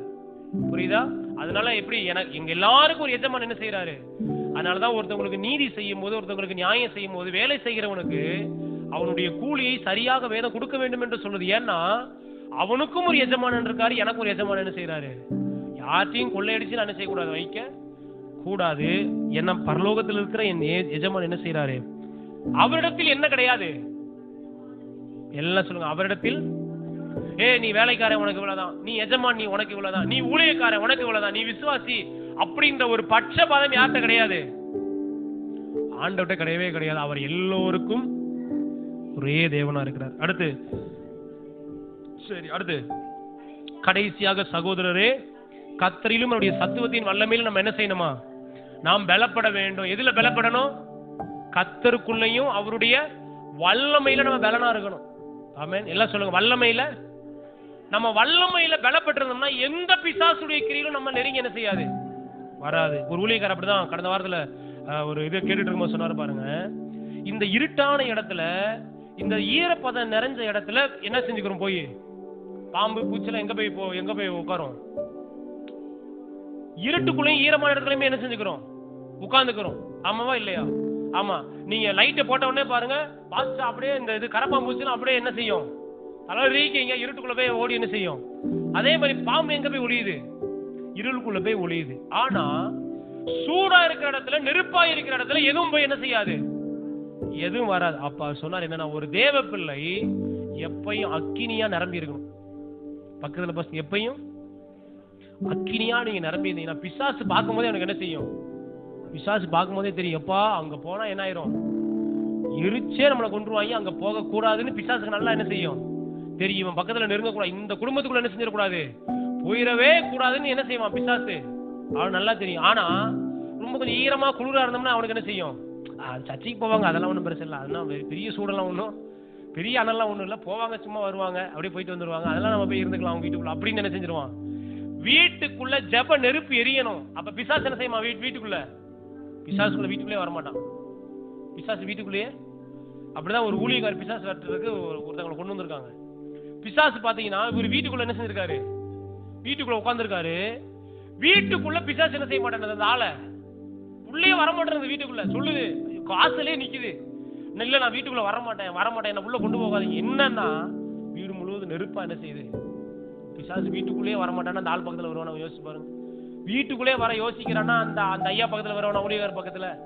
அப்படியே சொன்னாராம், நெருப்பா இருக்குன்றீல வீட்டுக்குள்ள வந்து நீ கண்டிப்பா வந்துதான் ஆகணும். அப்ப என்ன செய்ய போற? வீட்டு வாசலே என்ன விட்டுருங்க, நான் ஓடி போயிட்டு என்ன செஞ்சிருச்சான், வாசல்ல இருந்தே ஓடிடுச்சான். அப்ப நெருப்பா இருந்தா பிசாசு என்ன செய்யாது. இன்னைக்கு வந்து தேவ ஜனங்களுக்குள்ள அந்த ஆவிக்குரிய நெருப்பு என்னது இல்ல, நெருப்பு இல்ல, வைராக்கியம் இல்ல, அந்த அந்த அனல் இல்ல. அதனால என்னது, எங்க போனாலும் பிசாசு வந்து என்ன செய்யுது, பிசாசு போராட்டம், பலவீன போராட்டம், இதெல்லாம் எதனால வருது, நெருப்பா இல்லாததுனால. நம்ம அக்கினியா இருந்தோம்னா எதுவும் நம்மள என்ன செய்யாது, தொடாது. அப்ப நம்ம வல்லமையில என்ன செய்யணும், பலப்படணும். அடுத்து பிசாசை எதிர்த்து நிற்கிறவர்களாய் நம்ம இருக்கணும். யாரா இருக்கணும், பிசாசை கண்டு ஓடுகிறவர்களா இருக்க கூடாது. பிசாசு வருகிறா ஓடி போய் ஒளிஞ்சுக்கணும் அப்படின்னு இல்ல. ஒரு தேவ பிள்ளை பிசாசுக்கு என்ன செய்யணுமா, பிசாசுக்கு எதிர்த்து நில்லு. எதுக்கு ஓடணும் தெரியுமா, வேதம் எதுக்கு ஓடணும்னு சொல்லுது, பாவத்தை கண்டுதான் விலகி ஓடணும். புரியுதா? பாவத்துக்கு போய் எதிர்த்து நின்று பாத்துருவோம், பெரிய பாவமா என்ன பாவம் பாத்துருவோம், நான் பெரிய ஆள் அப்படின்னு நின்னோம்னா என்ன ஆயிரும், அந்த பாவம் மேற்கொண்டுரும். பாவத்துக்கு என்ன செஞ்சிடணும், எப்பா வேண்டாம் சாமி நான் ஓடிடுறேன்பா அப்படின்னு என்ன செஞ்சிடணும், பாவத்துக்கு விலகி ஓடிடணும். ஆனா யாருக்கு எதிர்த்து நிக்கணும், பிசாசுக்கு எதிர்த்து நில்லுங்கள், அப்பொழுது அவன் உங்களை விட்டு ஓடி போவான் இருக்கு. பிசாசுக்கு என்ன செய்யக்கூடாது, பயப்படவே.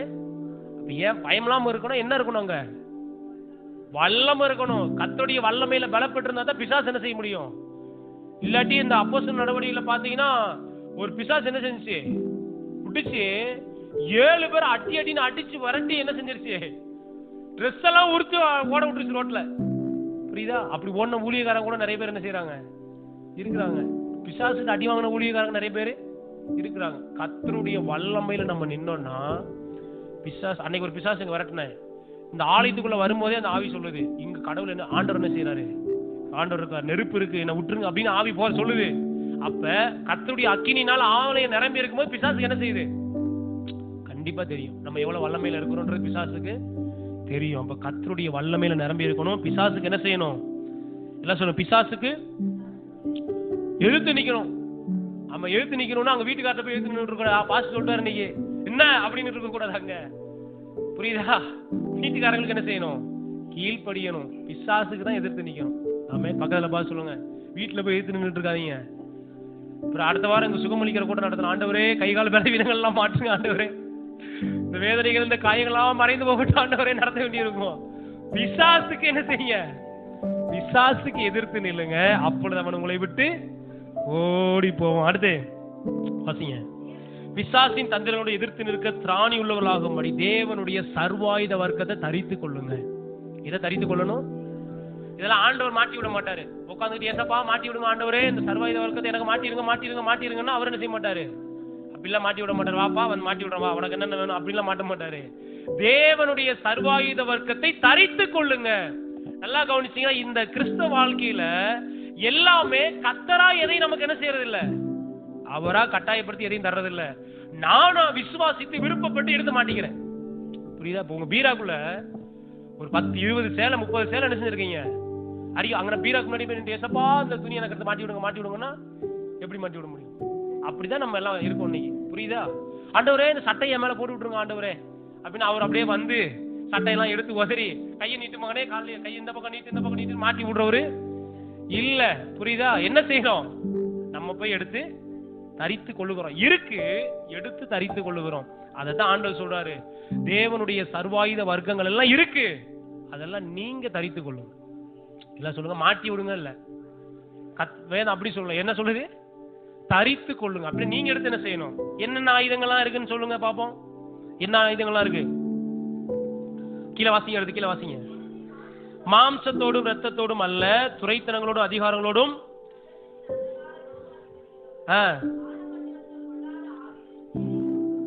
நமக்கு போராட்டம் நிச்சயமாக உண்டு. எங்க உண்டு, எங்க உண்டு, எங்க போராட்டம் நமக்கு இருக்கு, நமக்கு ஒரு யுத்தம் உண்டு, நமக்கு ஒரு சண்டை இருக்கு. எங்க இருக்கு அந்த சண்டை?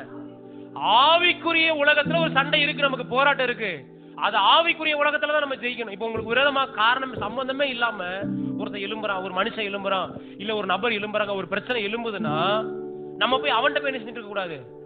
நீங்க என்ன இப்படி பேசிட்டீங்க அப்படி சண்டை போடக்கூடாது.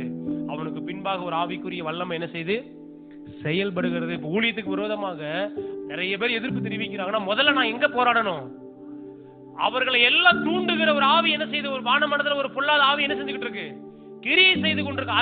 அதோட என்ன செய்யணும், யுத்தம் பண்ண. அப்ப எனக்கு போராட்டம் உண்டு. ஆகையால் தீங்கு நாளில் அவைகளை நீங்கள் எதிர்கொள்ள. சொல்லுங்க, பிசாச எதிர்க்கணும் இல்லையா? சத்துருவை நான் என்ன செய்யணும்?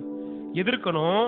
அடுத்து சகலத்தையும் செய்து முடிக்கணும். நானு சகலத்தையும் என்ன செய்யணும்? எதிர்த்து செய்து முடிக்க திராணி உள்ளவர்களாகும்படிக்கு என்னத்தை உண்டாக்கணுமா?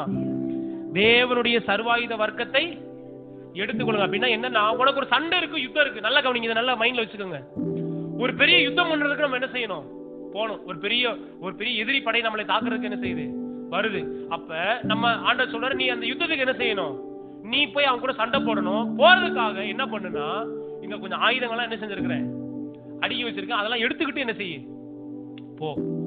என்ன செய்யணும்? ஆயுதத்தை ஆண்டவர் வச்சிருக்கிறாரு. இப்ப அந்த சண்டை யுத்தத்துக்கு போறதுக்கு நம்ம என்ன பண்ணணும்? என்ன பண்ணணும்? அதெல்லாம் எடுத்துக்கிட்டு போகணும்.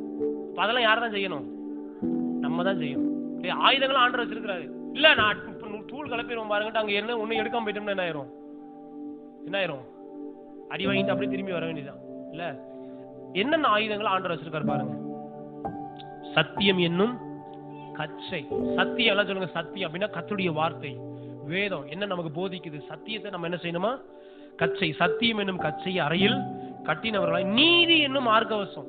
புரியுதா? மார்க்கவசத்தை பார்த்திருக்கீங்களா? என்ன இருக்கும் நெஞ்சில?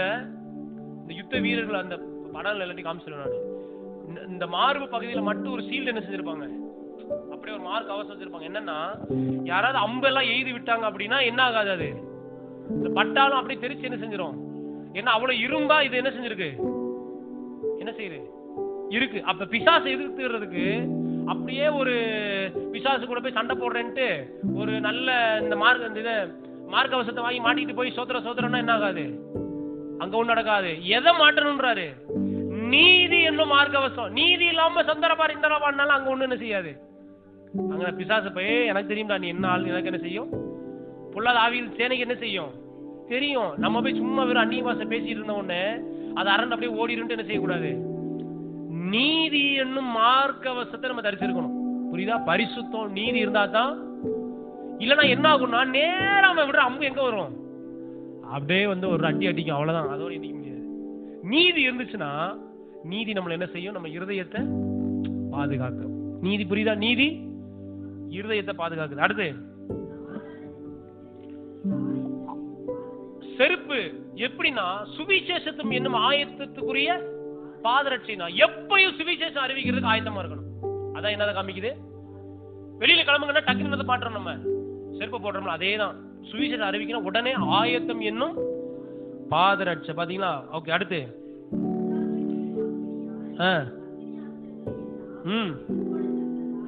எல்லாவற்றிற்கும் மேலாக, எல்லாம் சொல்லுங்க, எல்லாவற்றிற்கும் மேலாக விசுவாசம் என்னும் என்னது? கேடகத்தை பிடிக்கணும். நல்ல கவனிங்க. கேடகம் பார்த்திருக்கீங்களா? கேடகம் எப்படி இருக்கும்? கையில பிடிச்சிருப்பாங்க. ரவுண்டா என்ன செய்யும்? ரவுண்டா இருக்கும். ஒரு கையில கத்தி வச்சிருப்பாங்க, இன்னொரு கையில என்ன வச்சிருப்பாங்க? இந்த இட்லி ஊத்துற பாத்திரம் இருக்குல்ல, அதே மாதிரி ரவுண்டா என்ன செய்யும்? இட்லி ஊத்துற பாத்திரம் மாதிரி இருக்கும், ரவுண்டா இருக்கும். அதை பிடிச்சிட்டு என்ன செய்வாங்க? எதுக்கு பிடிக்கிறாங்க? அதை கத்திய ஓங்கி ஒருத்தன் அருவாளை வச்சு வெட்டுறான்னா அதை வச்சு என்ன செய்யறதுக்கு? தடுக்கிறதுக்கு. எதை வச்சு? சும்மா இட்லி பாத்திரத்தையும் அதையும் தூக்கிட்டு போனா என்ன செய்ய முடியாது? தடுத்துட முடியாது. எதை வைக்கணுங்க? விசுவாசம் என்னும், எல்லாம் சொல்லுங்க, விசுவாசம் என்னும் கேடகத்தை நம்ம தரிக்கணும். விசுவாசம் இருக்கு, அதை எடுத்து நம்ம என்ன செய்யணும்? பிடிக்கணும். அப்படின்னா என்ன அர்த்தம்னா, எதிர்மறையான காரியங்கள், நம்மை அழிக்க வருகிற போராட்டங்கள், எதிர்மறையான பேச்சுக்கள், எதிர்மறையான காரியங்கள் வரும்போது விசுவாசம் இல்லைன்னா என்ன செய்யும்? அதெல்லாம் விசுவாசம் இல்லைன்னா வெறும் கையை நீட்டிட்டு இருக்கோம்னு அர்த்தம். அடி பார்ப்போம் அப்படின்னு கையை நீட்டா என்ன ஆகும்? கை துண்டா போயிரும். ஆமாவா இல்லையா? ஆனா அந்த கேடகத்தை நீட்டும் போது என்ன செய்யாது? அவனுக்கு தான் வலிக்கும் கை. புரியுதா? அப்ப விசுவாசத்தை நம்ம என்ன செய்யணும்? கேடகம் மாதிரி விசுவாசத்தை நம்ம வச்சிருந்தோம்னா எந்த பிரச்சனை வந்தாலும், எந்த நெருக்கம் வந்தாலும், எந்த போராட்டம் வந்தாலும் அந்த விசுவாசம் அப்படி எப்படி நிற்கும்? இவனை தொட விட மாட்டேன், இவன் அதை நெருங்க விட மாட்டேன்னு அது என்ன செய்யும்? தாங்கி தடுத்து. விசுவாசம்னா என்ன ஆகும்? அடிக்கலாம் எங்க தான் விழுகும்? எங்க விழுகும்? மேலதான் விழுகும். புரியுதா? அதான் நிறைய பேர் அடி வாங்கிட்டு இருக்காங்க கிறிஸ்தவங்க. என்ன இல்ல? விசுவாசம் இல்ல. சின்ன ஒரு வார்த்தை யாராவது சொல்லிட்டாங்கன்னா அது என்ன ஆயிடுது? அப்படியே அவ்வளவுதான், ஒரே அடியில உட்கார்ந்துறது. என்ன காரணம்னா இவங்க என்ன இல்ல? விசுவாசம் தான். என்ன வரும்? கர்த்தர் என் கூட இருக்காருங்க, எல்லாத்தையும் நான் ஜெயிப்பேங்க. அந்த வார்த்தை எப்போ வரும்? விசுவாசம் என்னும் கேடகத்தை பிடிச்சிருந்தா வரும். அப்படி இல்லைன்னா என்ன வரும்? சோமணிக்கங்க, அவங்க அப்படி சொல்லிட்டாங்க அப்படின்னு என்ன வார்த்தை வரும்? சோமணிக்கங்கயா, அவங்க இப்படி பேசிட்டாங்க, ஐயா ஜோமணிக்கீங்க, அங்க போனேன் ஒரே பலவீன, இதெல்லாம் என்ன எங்க என்ன இல்ல. விசுவாசம் என்னும் கேடகம் இல்லாதனால அடி ஒண்ணும் எங்க விழுகுது, மேல விழுது. அதை வந்து டாக்டர் போய் காமிக்கிற மாதிரி நம்ம கிட்ட காமிச்சிட்டு இருக்காங்க. விசுவாசம் இருந்துச்சுன்னா எந்த பிரச்சனை வந்தாலும் எந்த சோறு வந்தாலும் என் கூட கர்த்தர் இருக்காரு, என்ன தைரியமா நிற்க வைப்பாரு. இது என்ன இருக்குன்னு அர்த்தம்? கையில விசுவாசம் என்னும் கேடகம் இருக்குன்னு அர்த்தம். பக்கத்துல பாத்துக்கணும், கேடகம்லாம் இருக்கா? வீட்டுல இட்லி பாத்திரம் இருக்கிறது கேட்கல, கேடகம் இருக்கான்னு கேக்குறேன். ஆமா, கேடகம் என்ன செய்யுங்க இருக்கு. ஆண்டவர் சொல்ல இருக்கு, இதெல்லாம் நீ எடுத்து என்ன செஞ்சுக்கோ, தரிச்சுக்கோ. ஆண்டவரே மாட்டி விட்டுருங்கன்னா அவரு கேடகத்துல என்ன செய்ய மாட்டாரு. எல்லாம் இருக்குப்பா, உனக்கு ஒரு போராட்டம் இருக்கு, சத்ரு வந்து உன்னை பலவீனப்படுத்துவான், உன் குடும்பத்துக்குள்ள பிரச்சனையை கொண்டு வருவான், போராட்டங்களை கொண்டு வருவான். இந்த ஆயுதங்கள் தான் என்ன செஞ்சிருக்கேன், உனக்காக நான் எடுத்து வச்சிருக்கேன். எடுத்துட்டு போய் என்ன செய்ய, அடிச்சு தூள் குழப்பு. எதுக்கு இங்க வந்து அழுதுகிட்டு இருக்கு அப்படின்னு என்ன செய்வாரு. அடுத்து பாருங்க, ரெட்சண்யம் என்னும் தலைச்சீரா, ரொம்ப முக்கியம். என்னது? ரெட்சிப்பின் அனுபவம். ரெட்சிப்பின் அனுபவம் தான் என்னது? தலைக்கு என்னது? ஹெல்மெட் போடுங்கன்றாங்கல்ல, எதுக்கு போடுற சொல்றாங்க? எதுக்கு? கீழே விழுந்தா தலையில என்ன செஞ்சிடக்கூடாது, அடிச்சிட கூடாதுன்றதுக்காக தான். எதுக்கு? என்ன தலைக்கு? இப்ப நிறைய பேர் பாருங்க, ரெட்சிப்பே இல்லாம ரிக்காபா சந்தாராபா அப்படின்னம்னா தலையே இல்லாம நம்ம என்ன செஞ்சுட்டு இருக்கோம்னு அர்த்தம், சண்டை போட்டுக்கிட்டு இருக்கோம்னு அர்த்தம். புரியுதா? சரியான ரெட்சிப்பின் அனுபவம் இல்லாம நான் அடி ஸ்கூல் கிளப்பிடுவேன் பாருங்க, அப்படியே எங்க சுத்திட்டு இருப்பாங்க. இந்த கோழியை தலையை வெட்டிட்டு விட்டுட்டீங்கன்னா எப்படி இருக்கும்? எப்படி இருக்கும்? வீட்டுல வெட்டிட்டு விட்டுட்டீங்கன்னா அவ்வளவுதான், முடிஞ்சு. வீடு ஃபுல்லா வெள்ளடிச்ச மாதிரி ஆயிரும். என்ன பண்ணும்? அப்படியே அங்க சுத்தி இங்க சுத்தி ஒரே ரத்தமா, சிவருல ரத்தமாக்கி விட்டுரும். அந்த மாதிரி தான். நல்லா கவனிங்க, ரெட்சிப்புன்ற அனுபவம் இல்லாம நம்ம பிசாசு கிட்ட போய் நின்னோம்னா அப்படியே தலையே இல்லாம ரிக்கா சத்தா ராபாக்கா அப்படின்னா என்ன ஆகுங்க? என்ன ஆகும்? தலையே இல்லாம எங்க அவன் இங்கிட்டு வந்து வெட்டிக்கிட்டு இருப்பான், நீங்க என்ன செஞ்சுட்டு இருப்பீங்க? இந்த பக்கம் திரும்பி இங்கிட்டு வராம போல. ஏன்னா என்ன இல்லங்க, எல்லாம் சொல்லுங்க. இது எல்லாத்தையும் மேனேஜ் பண்ணி கொண்டு போகணும்னா என்ன வேணும்? தலை ரொம்ப முக்கியம். பகல் பார்த்து தலை ரொம்ப முக்கியம். அல்லேலூயா. அப்படின்னா என்ன அர்த்தம்? ரெட்சிப்பு ரொம்ப முக்கியம். புரியா? சரியான ரெட்சிப்பு இல்லைன்னா அங்க என்னதான்? கோழி நாம வச்சுக்கோங்க, கோழி என்னது? தலையை வெட்டி விட்ட மாதிரி அப்படியே அது பண்ற இதை பார்த்தீங்கன்னா அப்படியே உயிரோடு இருக்கிற மாதிரி என்ன செய்யும்? அப்படியே தப்பும் குதிக்கும், அதெல்லாம் அப்படியே இருக்கும். ஆனா என்ன இருக்காது உள்ள? தலை இல்ல. புரியுதா? நிறைய கிறிஸ்தவங்க நீங்க அப்படிதான் என்ன செய்யறாங்க, அப்படிதான் இருப்பாங்க. பாட்டுன்னா அவங்களும் சேர்ந்து பாடுவாங்க, ஆவியல் நிறைய அவங்களும் என்ன ஆவியல் நிறையிறாங்கன்னு தெரியும், அவங்களும் சேர்ந்து என்ன செய்வாங்க, ஷேருக்கிறோம் உடஞ்சி பறக்குவாங்க, அப்படியே தூசிச்சுன்னா எலும்பு சில டைமு. ஆனா என்ன இருக்காது அங்க, எங்க தகுறாங்க எங்க போறாங்கன்னு என்ன செய்யாது.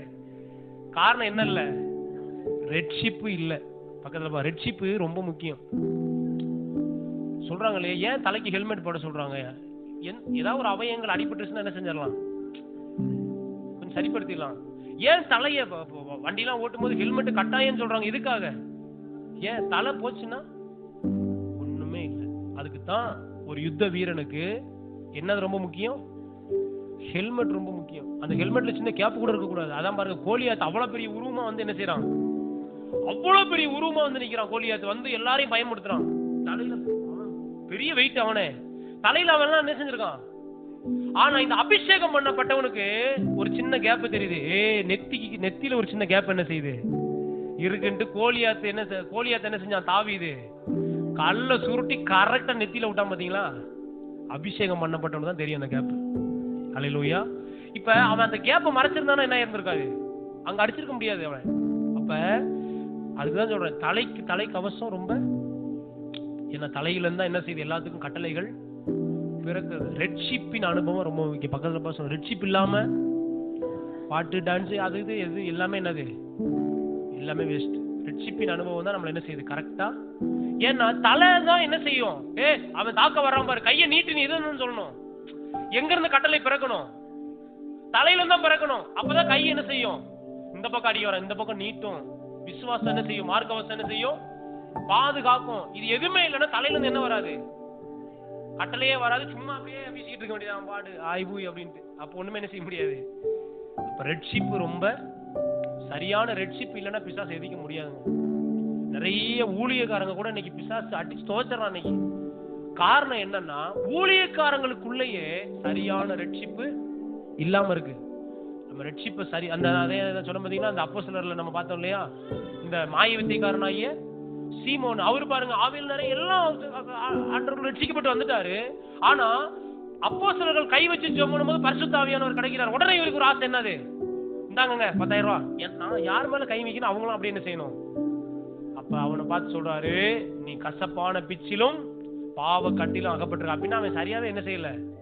ஆனா எங்க இருக்கான், எங்க இருக்கான், சபையில இருக்கான். இன்னொன்னு பாருங்க, பிரசங்கம் பண்றான். ஏன்னா கண்டிப்பா அவனுக்கு டைம் எல்லாம் செஞ்சிருப்பாங்க, கொடுத்திருப்பாங்க. பிலிப்பு கண்டிப்பா சொல்லியிருப்பாரு, ஒரு காலத்துல பெரிய மாயவத்திக்காரனா இருந்த இவர் இப்பொழுது சபைக்கு ரட்சிக்கப்பட்டு வந்திருக்காரு, கர்த்தருடைய வார்த்தையை சொல்லுவாருன்னு இவர் என்ன பண்ணிருப்பாரு, அழகா பிரசங்கம் பண்ணிருப்பாரு. பாத்தீங்களா, பிரசங்கம் கூட பண்ணலாம். ஆமென். ஆனா என்ன இருக்கணும், சரியான ரட்சிப்பு இருக்கணும். அடுத்து எந்த சமயத்திலும், அதுக்கு மேல உள்ள வசனம் கரெக்ட். அடுத்து ரொம்ப முக்கியமான ஒரு ஆயுதம் என்னன்னா, தேவ வசனமாகிய ஆவியின் பட்டம். இதை பலமுறை நான் ஏற்கனவே சொல்லியிருக்கேன், நல்லா கவனிங்க.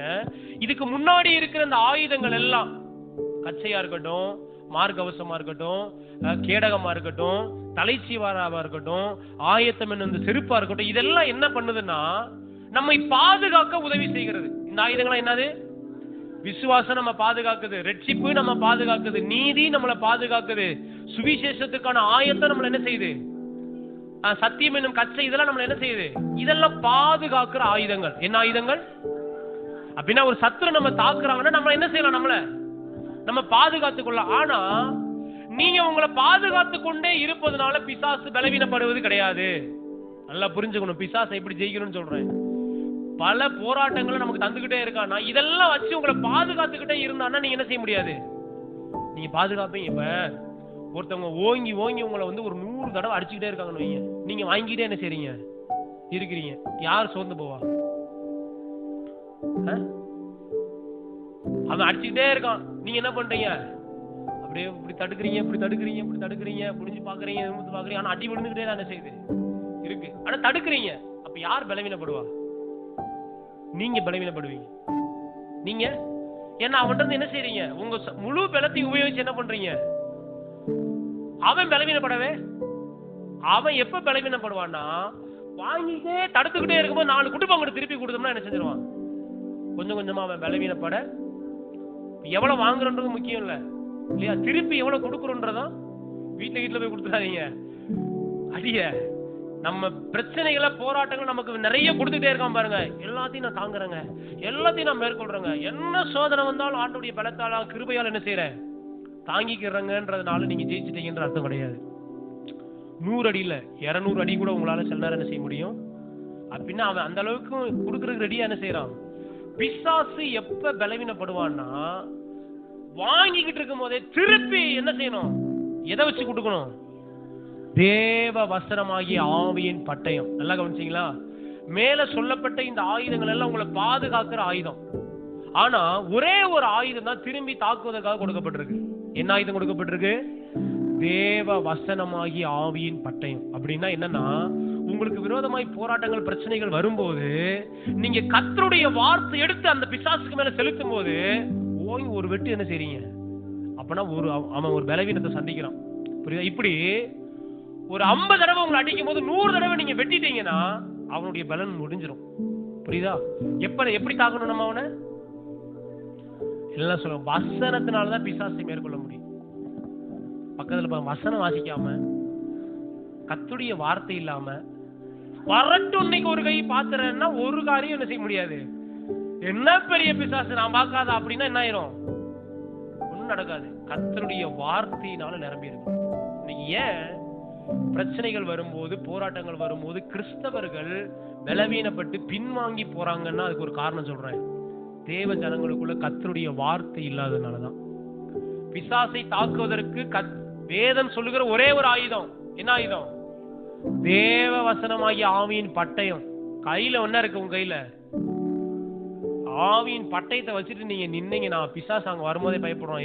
அவன்கிட்ட என்ன இருக்கு, வசனமாகிய பட்டயத்தை தீட்டி வச்சிருக்கான். வந்தா என்ன ஆயிரும், கழுத்து போதா கை போதான்னு தெரியாது, நம்ம பாட்டு ஓடிடுவோம். என்ன செஞ்சிருவான். நம்ம நிறைய நேரங்களில் தேவ ஜனங்கள் வார்த்தைக்கு முதலிடம் கொடுப்பது பக்கத்துல வசனம். ரொம்ப நீங்க சத்துருவை ஜெயிப்பதற்கு கர்த்தர் உங்க கையில கொடுத்திருக்கிற ஒரு பெரிய ஆயுதம் வசனம். என்ன சொல்லுங்க, தேவ வசனமாகிய ஆவியின் பட்டயம். யுத்தத்துல எதை பிடிச்சிட்டு நிக்கணும்? அதை வச்சுதான் நீங்க தாக்க ஆரம்பிக்கிறீங்க. அப்ப எதிர்மறையான பிரச்சனைகள், போராட்டங்கள் வரும்போது அதற்கேற்ற வசனத்தை எடுத்து நீங்க பேசும்போது என்ன நடக்குது? பிசாசு பலவீனப்படுறான். நீங்க அவன ஒரு தாக்கு அடிக்கிறீங்க. இப்ப நல்ல ஒரு பாம்பு, இது நல்ல மைண்ட்ல வச்சுட்டு நல்லா புரியும். ஒரு பாம்பு உங்களை விரட்ட வந்துகிட்டே இருக்குன்னு வச்சுக்கோங்க. நீங்க என்ன செய்றீங்க? ஓடிக்கிட்டே இருந்தீங்கன்னா அது உங்களை விரட்டி வந்துகிட்டே இருக்கும். புரியுதா? ஆனா திருப்பி ஒரு அடி என்ன செய்றீங்க? அடிக்கும் போது ஒரு பலவீனம் அது என்ன செய்யுது? ஒரு பலவீனத்தை சந்திக்குது. அப்படியே என்னதான் செய்யும்? வரும். இன்னொரு அடி என்ன செய்றீங்க? அடிக்கிறீங்க. 2 அடி, 3 அடி, 4 அடி. அப்புறம் என்ன ஆயிரும்? அவ்வளவுதான். அது பலத்தை என்ன செஞ்சிடும்? ஆனா இப்போ ஒரு நாய் கூட எடுத்துங்க, விரட்டி இருந்துகிட்டே இருக்கு. நீங்க என்ன செய்றீங்க? நாய்கிட்ட ஓடி ஜெயிக்க முடியுமா நீங்க? அது என்ன செய்யுது? வருது. ஆனா என்ன பண்றீங்க? இப்ப திரும்பி எடுக்கிறீங்க ஏதாவது ஒண்ணு, உடனே என்ன பண்ணாது? அப்பமே அது ஒரு தடவை பின் வாங்கிருச்சுன்னு அர்த்தம். நீங்க ஒரு கல்லையோ ஒரு கம்பையோ எடுக்கும்போது ஒரு அது பயந்து என்ன செய்யுது? நிக்கும் போதே பாதி ஜெயிச்சிட்டீங்கன்னு அர்த்தம் நீங்க. அப்ப புரியுதா? பிசாசு விரட்டும் போது நான் விசுவாசிக்கிறேங்க, கர்த்தரனுக்கு எப்படியாவது அப்படியாக்கும் இப்படியாக்குன்னு இருக்கறதுனால என்ன நடக்காது? ஜெயன் முற்றிலும் நடக்கலன்னு அர்த்தம். எப்ப வெற்றி முழுமையா கிடைக்குதுன்னா, கர்த்தருடைய வார்த்தை எடுத்து அறிக்கை செய்யும் போது, கர்த்தருடைய வார்த்தை எடுத்து பேசும்போது, கர்த்தருடைய வார்த்தை எடுத்து வேலை செய்யும் போது என்ன நடக்குது? என்ன நடக்குது? பிசாசு செயல் இழந்து போகிறான். அவனை முற்றிலும் அடிச்சிடறான். அடிக்கதான் பலவீனப்பட்டது இல்லையா? சர்ப்பத்தை பாருங்க, பாம்பு பாருங்க, அடிக்கும் போது என்ன ஆயிருது? பலவீனப்பட்டது. அதுக்கப்புறம் சொல்ற பாருங்க, பாம்பை நடுவுல ஓங்கி ஒரு அடி அடிச்சிட்டோம்னா அதுக்கப்புறம் எங்கேயுமே என்ன செய்ய முடியாது, அதால எங்கேயுமே நகர முடியாது. அப்படிதான் பிசாசு. ஒரு வார்த்தை போதும், கர்த்தருடைய வார்த்தை. அதனாலதான் ஆண்டவர் சொல்றாரு பாருங்க, மனுஷன் அப்பத்தினால் மாத்திரம் அல்ல, தேவனுடைய வாயிலிருந்து பிறக்கும் ஒவ்வொரு வார்த்தையும் ரொம்ப முக்கியம். ஒரு வார்த்தை போதும். வேலைக்காரன் கூட சொல்றான், ஆண்டவரே நீர் என் வீட்டுக்குள் வருவதற்கு நான் பாத்திரம் அல்ல, ஒரு வார்த்தை சொல்லும் என் வேலைக்காரன் அப்பொழுதே சுகமாகன்றான். அதான் அந்த ஒரு வார்த்தையினுடைய வல்லமை. ஆமென். ஒரு வசனம் தான் தெரியுது. எடுத்து என்ன செய்யணும்? அந்த வார்த்தைய பலவீனங்கள் வரும்போது, சோர்வுகள் வரும்போது, போராட்டம், அதை எடுத்து என்ன செய்யணும்? பேச ஆரம்பிக்கும். டாக்டர் சொன்னதையும் அவங்க பக்கத்து வீட்டுக்காரங்க சொன்னதையும் பேசிக்கிட்டு இருந்தோம்னா என்ன ஆகும்? பிசாசு நல்லா தெரியும், நல்ல ஆள், நம்ம நல்ல ஆள் கிடைச்சிருக்கான், நமக்கு ஒரு பிரச்சனை இல்லை அப்படின்னு என்ன செய்வான்? போட்டு உருட்டுன்னு உருட்டி எடுத்து விட்டுருவான். வார்த்தை எடுத்து என்ன செய்யணும்? பிசாசுக்கு தெரியும் என்னன்னா, உங்களை டெஸ்ட் பண்ணும் போது நீங்க வார்த்தையினால நிரம்பி இருக்கிறீங்களா இல்லையான்னு அவனுக்கு நல்லா என்ன செய்யும்? ஏன்னா ஒரு சின்ன போராட்டம் வந்தாலும், பலவீனம் வந்தாலும், உங்களுக்கு இந்த வசனம் வந்துச்சுன்னு வைங்களா, அவன் என்ன செஞ்சிருவான்? பயப்படுவான். எப்படின்னா, ஒரு சின்ன தேவை, நாளைக்கு ஒரு 10,000 ரூபாய் தேவை. இந்த 10,000 ரூபாய் தேவைக்கு உங்க வாயில இருந்து என்ன வருதுன்னு என்ன செய்வான்? பிசாசுக்கு உங்க இருதயத்துல நீங்க நினைக்கிறத கண்டுபிடிக்க முடிய பவர் கிடையாது. புரியுதா? பிசாசு எப்படி நம்மளை கண்டுபிடிப்பான் அப்படின்னா, ஒண்ணு நம்ம செய்கிற செயல்னாலையும், 2வது நம்ம பேசுற வார்த்தையினாலையும். தேவன்னா இருதயத்தின் நினைவை அறிந்திருக்கிறவர். நம்ம இருதயத்துல என்ன நினைக்கிறோம் யாருக்கு தான் தெரியும்? தேவனுக்கு மட்டும் தான் தெரியும். பிசாசுக்கு அந்த ஆற்றல் கிடையவே கிடையாது. பிசாசு ஒரு மனுஷனை கண்டுபிடிக்க 2 வழி தான் யூஸ் பண்றான். ஒண்ணு, நம்ம என்ன செய்யறோம், என்ன கிரியில அவன் என்ன செய்யறான் பார்க்கணும். என்ன செய்யறோம், ஏது செய்யறோம் இல்லையா? அசுத்தமான கிரியிலையும் கர்த்தருக்கு பிரியமில்லாத காரியத்தை செய்யும் போது அவன் நல்லா என்ன செய்வான்? அப்பமே டிக் பண்ணிடுவான், இது நம்மால அப்படின்னு என்ன செஞ்சிருவான்?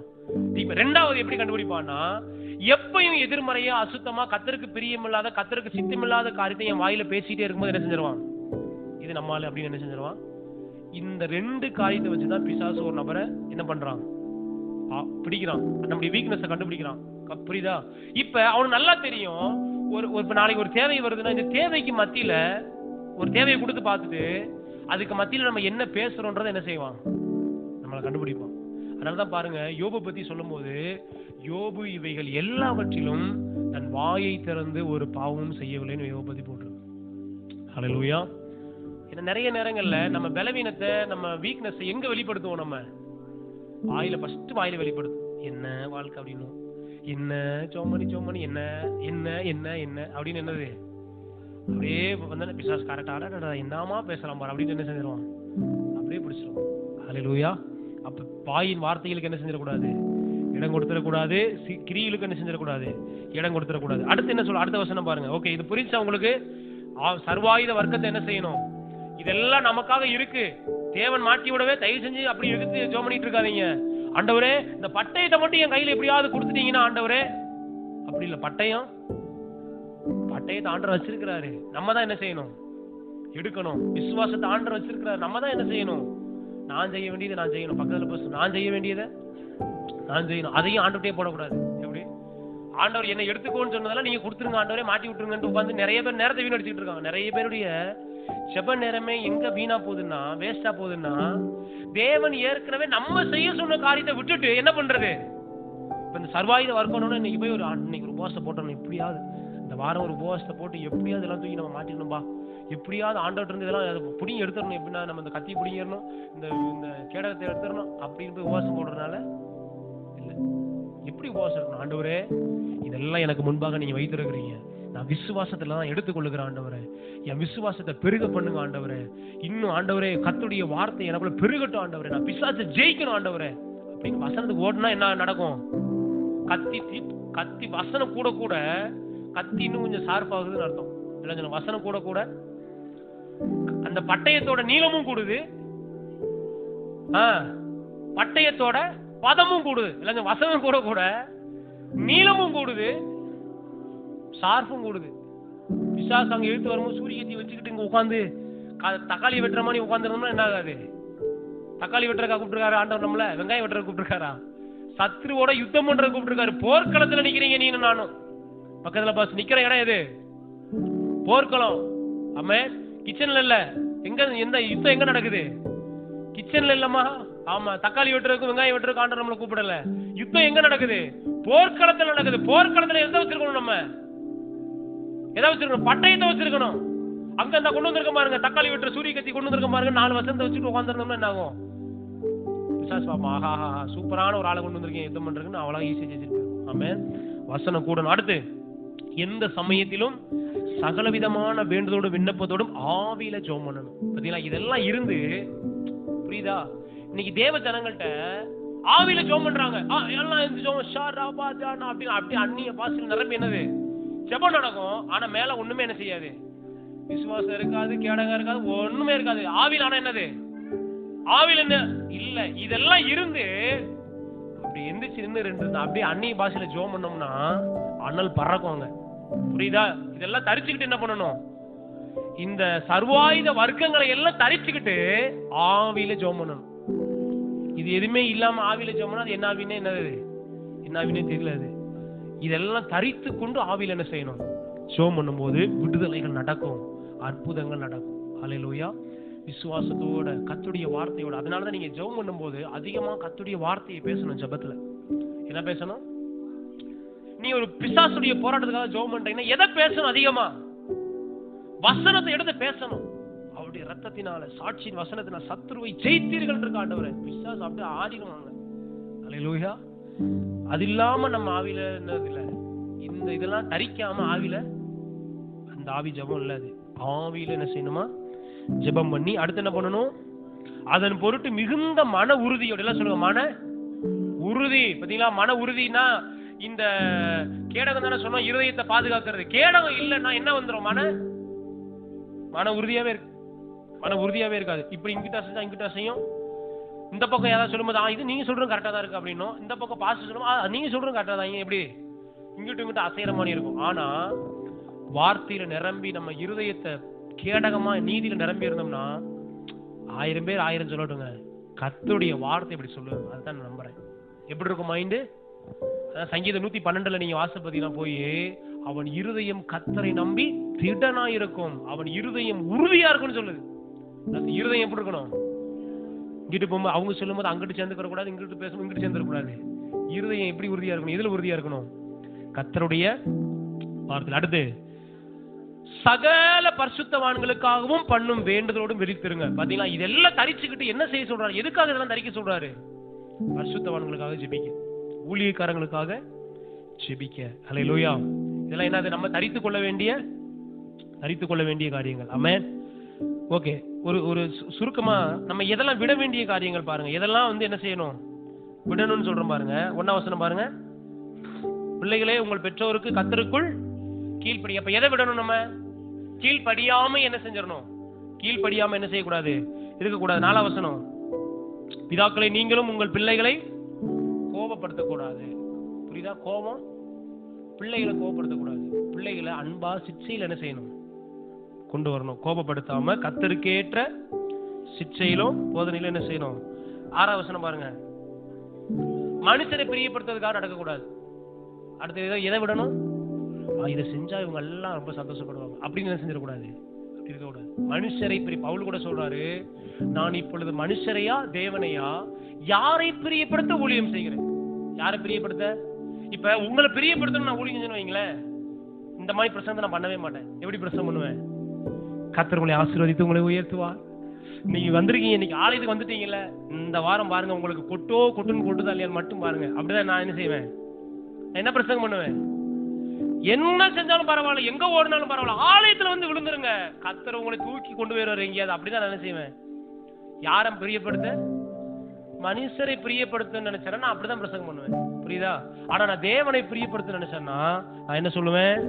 அன்பு வேணுமா, அவன்கிட்ட கோபத்தை எடுத்து போட்டுருமா, கசப்பு எடுத்து போட்டுருமா, கீழ்படியுமா, இதெல்லாம் என்னத்தை உண்டாக்கும்? உள்ளுக்குள்ள கொஞ்சம் வேதனை தான் உண்டாக்கும். ஆனா யார் பிரியப்படுறா? கர்த்தர். நம்ம ஏன் வேலை என்ன வேலை தெரியுமா? நீங்க சந்தோஷப்படுறீங்களா, நீங்க வேதனைப்படுறீங்களா நான் என்னைக்குமே நினைக்கிறது கிடையாது. அதை நினைச்சிருந்தா நான் ஊழியத்துக்கே வந்திருக்க மாட்டேன். ஊழியத்துக்காக நான் வந்தது எதுக்காக? என் தேவனை பிரியப்படுத்துறதுக்காக தான் நான் இடத்துல ஊழியக்காரனா இருக்கிறேன். அல்லேலூயா. சபை என்பது மனுஷரை பிரியப்படுத்துகிற இடம் இல்லை. இன்னைக்கு வந்து பாருங்க, காணிக்கை கொஞ்சம் நிறைய கொடுத்துட்டா என்னன்னாலும் செய்யலான்ற மாதிரி என்ன செஞ்சிருச்சு, சபைகள் மாறிடுச்சு. கொஞ்சம் நல்லா பாட்டு பாடிட்டா போதும், என்னன்னாலும் செஞ்சலாம் என்ன செய்யுது இருக்கு. இல்ல, சபை என்பது அந்த இடம் இல்ல. சபை என்பது தேவனை பிரியப்படுத்துகிற இடம். அல்லேலூயா. ஊழியம் என்பது மனுஷரை சந்தோஷப்படுத்துகிற காரியம் கிடையாது. போய் 2 தீர்க்க தரிசனம் சொன்னா இன்னைக்கு என்ன செஞ்சிடறாங்க, உடனே ஐயோ அவரா அப்படின்னு என்ன செஞ்சிருவாங்க, அவர் என்னமா தீர்க்க தரிசனம் சொல்றாரு அப்படின்னு என்ன செய்வாங்க. இல்ல, தீர்க்க தரிசனம் சொல்லும் போது நல்ல கவனிங்க. எனக்கு அதான் நாத்தான் தீர்க்க தரிசி ரொம்ப பிடிக்கும். என்னன்னா, தாவீது பாவம் செஞ்ச உடனே போய் தைரியமா என்ன செய்யறாரு, தைரியமா போய் சொல்றாரு. ஆனா அவன் நினைச்சிருந்தா தலையை வெட்டிருப்பான், என்ன ராஜா. ஆனா ராஜாட்டே போய் என்ன செய்யறாரு, நீரே அந்த மனுஷன் அப்படின்னு ஒரே அட்டில என்ன செஞ்சிட்டாரு, ஆட்டுக்குட்டி கதையை சொல்லி. ஏன்னா ஆடுனா இவர் ரொம்ப மன உயிடுவார். ஏன்னா ஆட்டுக்கு பின்னாடி போயிட்டு இருந்தாரு தானே தாவீது. ஒரே ஒரு ஆடு இருந்துச்சா, அந்த ஆடு ஒருத்தர் நிறைய ஆடு இருந்துச்சா, ஒருத்தருக்கு ஒரே ஒரு ஆடு இருந்துச்சா, ஒருத்தர் விருந்தாளி வந்தானா அந்த நிறைய ஆடு உள்ளவன் போய் என்ன செஞ்சுட்டான், இந்த ஒரே ஒரு ஆடு இருக்கிறவன்ட்டு ஆட்டை தேடி அதை என்ன செஞ்சுட்டான், அடிச்சு குழம்பு வச்சு கொடுத்துட்டான். ராஜாவே இது என்ன, நீ ஆனவன இவர் என்ன செய்யறாரு, கொண்டு வாருங்கள் அவனின் தலை இப்பொழுதே என்ன செய்ய வேண்டும். உடனே சொல், நீ தான் அந்த ஆளு, உனக்கு ஆண்டர் எல்லாம் கொடுத்திருக்காரு, அடுத்த மனைவி நீ கொண்டு வந்துட்டீல, நீ அப்படிதான் என்ன செஞ்சிட்டாரு. நேருக்கு நேரா சொல்றவன் தான் தீர்க்கதரிசி. அல்லேலூயா. தவறை சுட்டி காட்டுகிறவன் தான் ஊழியர். குற்றத்தை என்ன செய்யணும், நீ செய்தது தவறு, நீ இப்படி செய்யக்கூடாதுன்றதுதான் என்னது. அப்ப யார் பிரியப்படுகிறா? கர்த்தர் பிரியப்பட. நீங்க என்னன்னாலும் செஞ்சீங்க, அப்படியே சோப் போட்டு போறது, சோப் போடுறதே கிடையாது ஊழியம். இல்ல, ஊழியம் என்பது சோப்பு போடுற வேலை அல்ல. ஊழியம் என்பது சுத்தியில எடுத்து தட்டுறது. எது தேவையில்லாதெல்லாம் நான் சொன்னோம் இல்லையா, தேவையில்லாத என்னது, இந்த கல்லை செதுக்கிறதுக்கு தேவையில்லாத தட்டி எடுக்கிறதா என்னது ஊழியம். அப்ப மனுஷருக்காக என்ன செய்ய, மனுஷரை பிரியப்படுத்த. நீங்க கூட மனுஷரை பிரியப்படுத்த எதையும் என்ன செய்யாதீங்க, ஐயோ இதை செஞ்சா ரொம்ப சந்தோஷப்படுவோம் அப்படி எதையும் செய்யாதீங்க. இதை நான் செஞ்சேன்னா தேவன் சந்தோஷப்படுவாரா?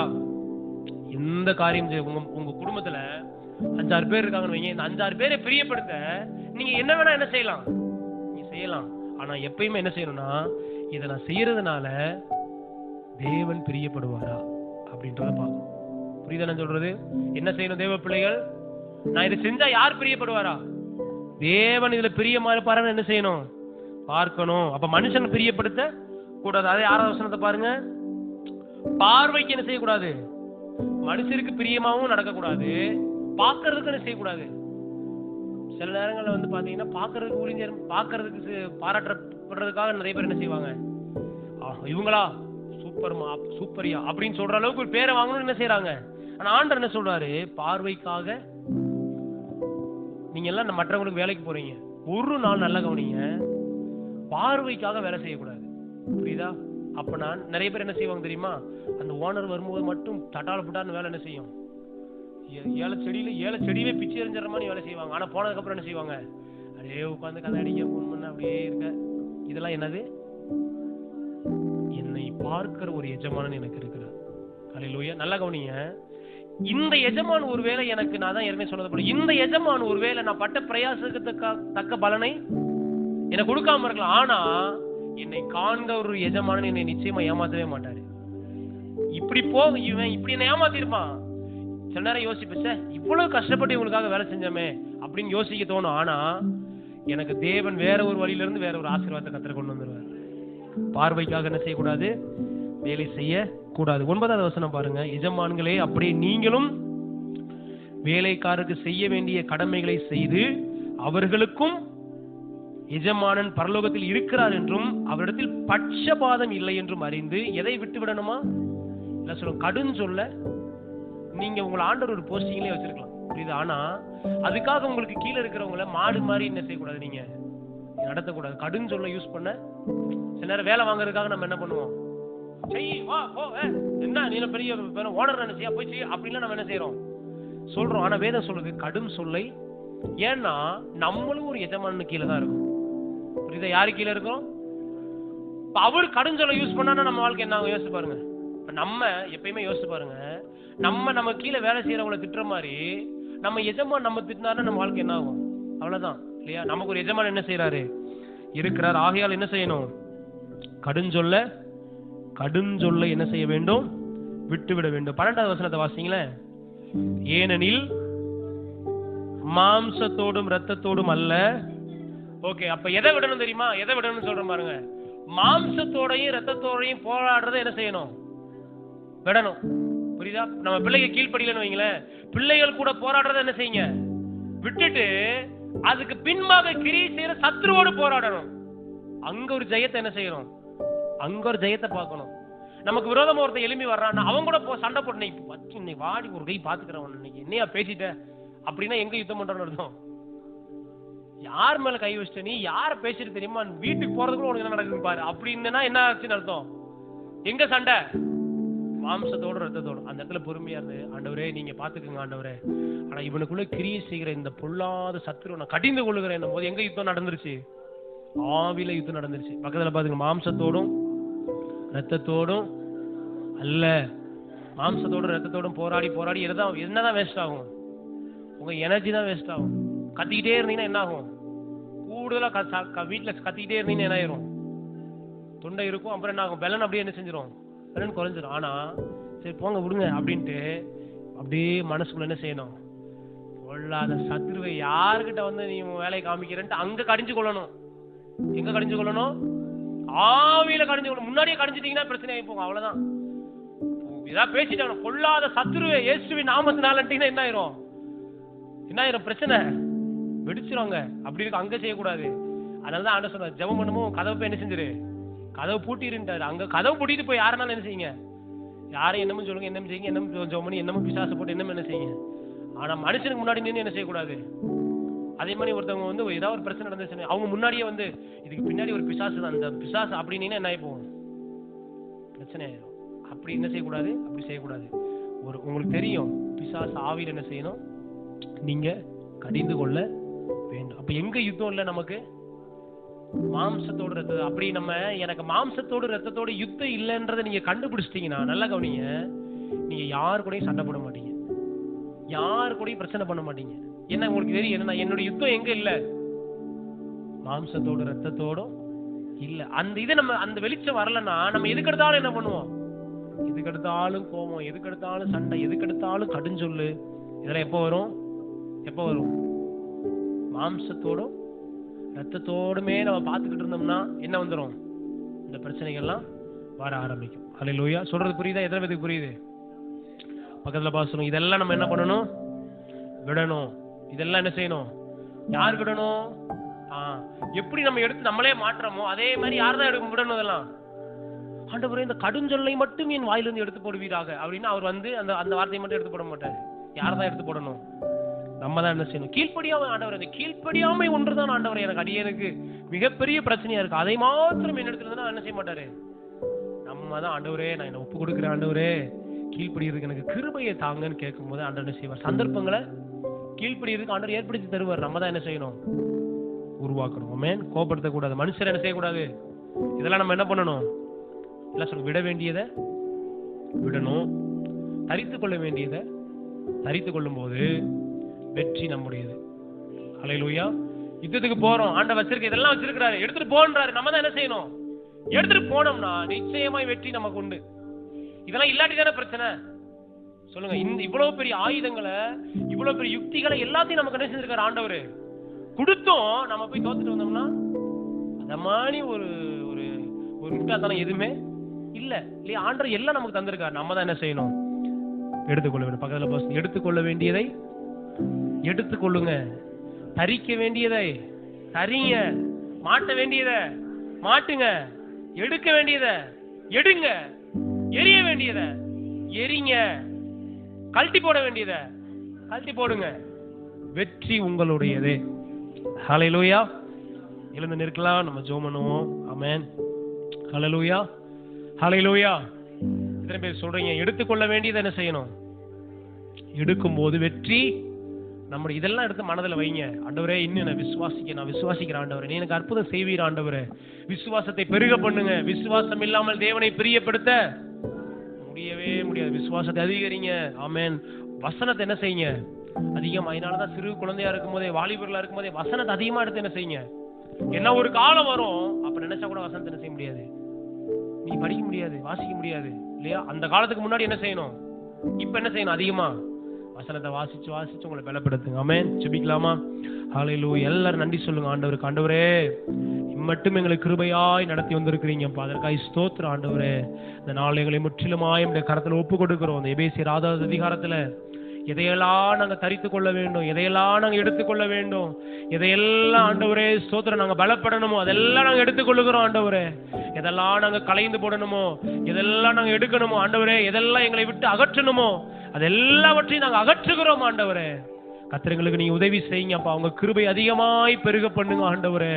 ஹல்லேலூயா. கர்த்தரிலும் அவருடைய சத்துவத்தின் வல்லமையில் நாங்க பலப்பட உதவி செய்யுங்க ஆண்டவரே.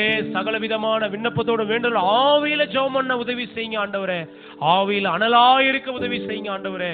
பரிசுத்தவான்களுக்காக வேண்டுதல் செய்ய உதவி செய்யுங்க அப்பா. இந்த கரத்துல ஒப்பு கொடுக்கிறோம். எப்பொழுதும் கீழ்ப்படிதல்ல ஆண்டவரே சோதனை, எங்களுக்கு பெற்றோருக்கு, எங்களுக்கு முதிர்ந்தவர்களுக்கு எல்லாவற்றையும் நாங்கள் கீழ்ப்படிய உதவி செய்யுங்கப்பா. முதிர்ந்தவர்களை கனம் பண்ண எங்களுக்கு நீங்க உதவி செய்யுங்க. உங்களுடைய கரத்துல ஒப்பு கொடுக்கிறோம். ஆசீர்வதிங்க. இயேசுவின் நாமத்துல ஜெபிக்கிறோம். எங்கள் ஜெபம் கேளும் நல்ல பிதாவே. ஆமென்.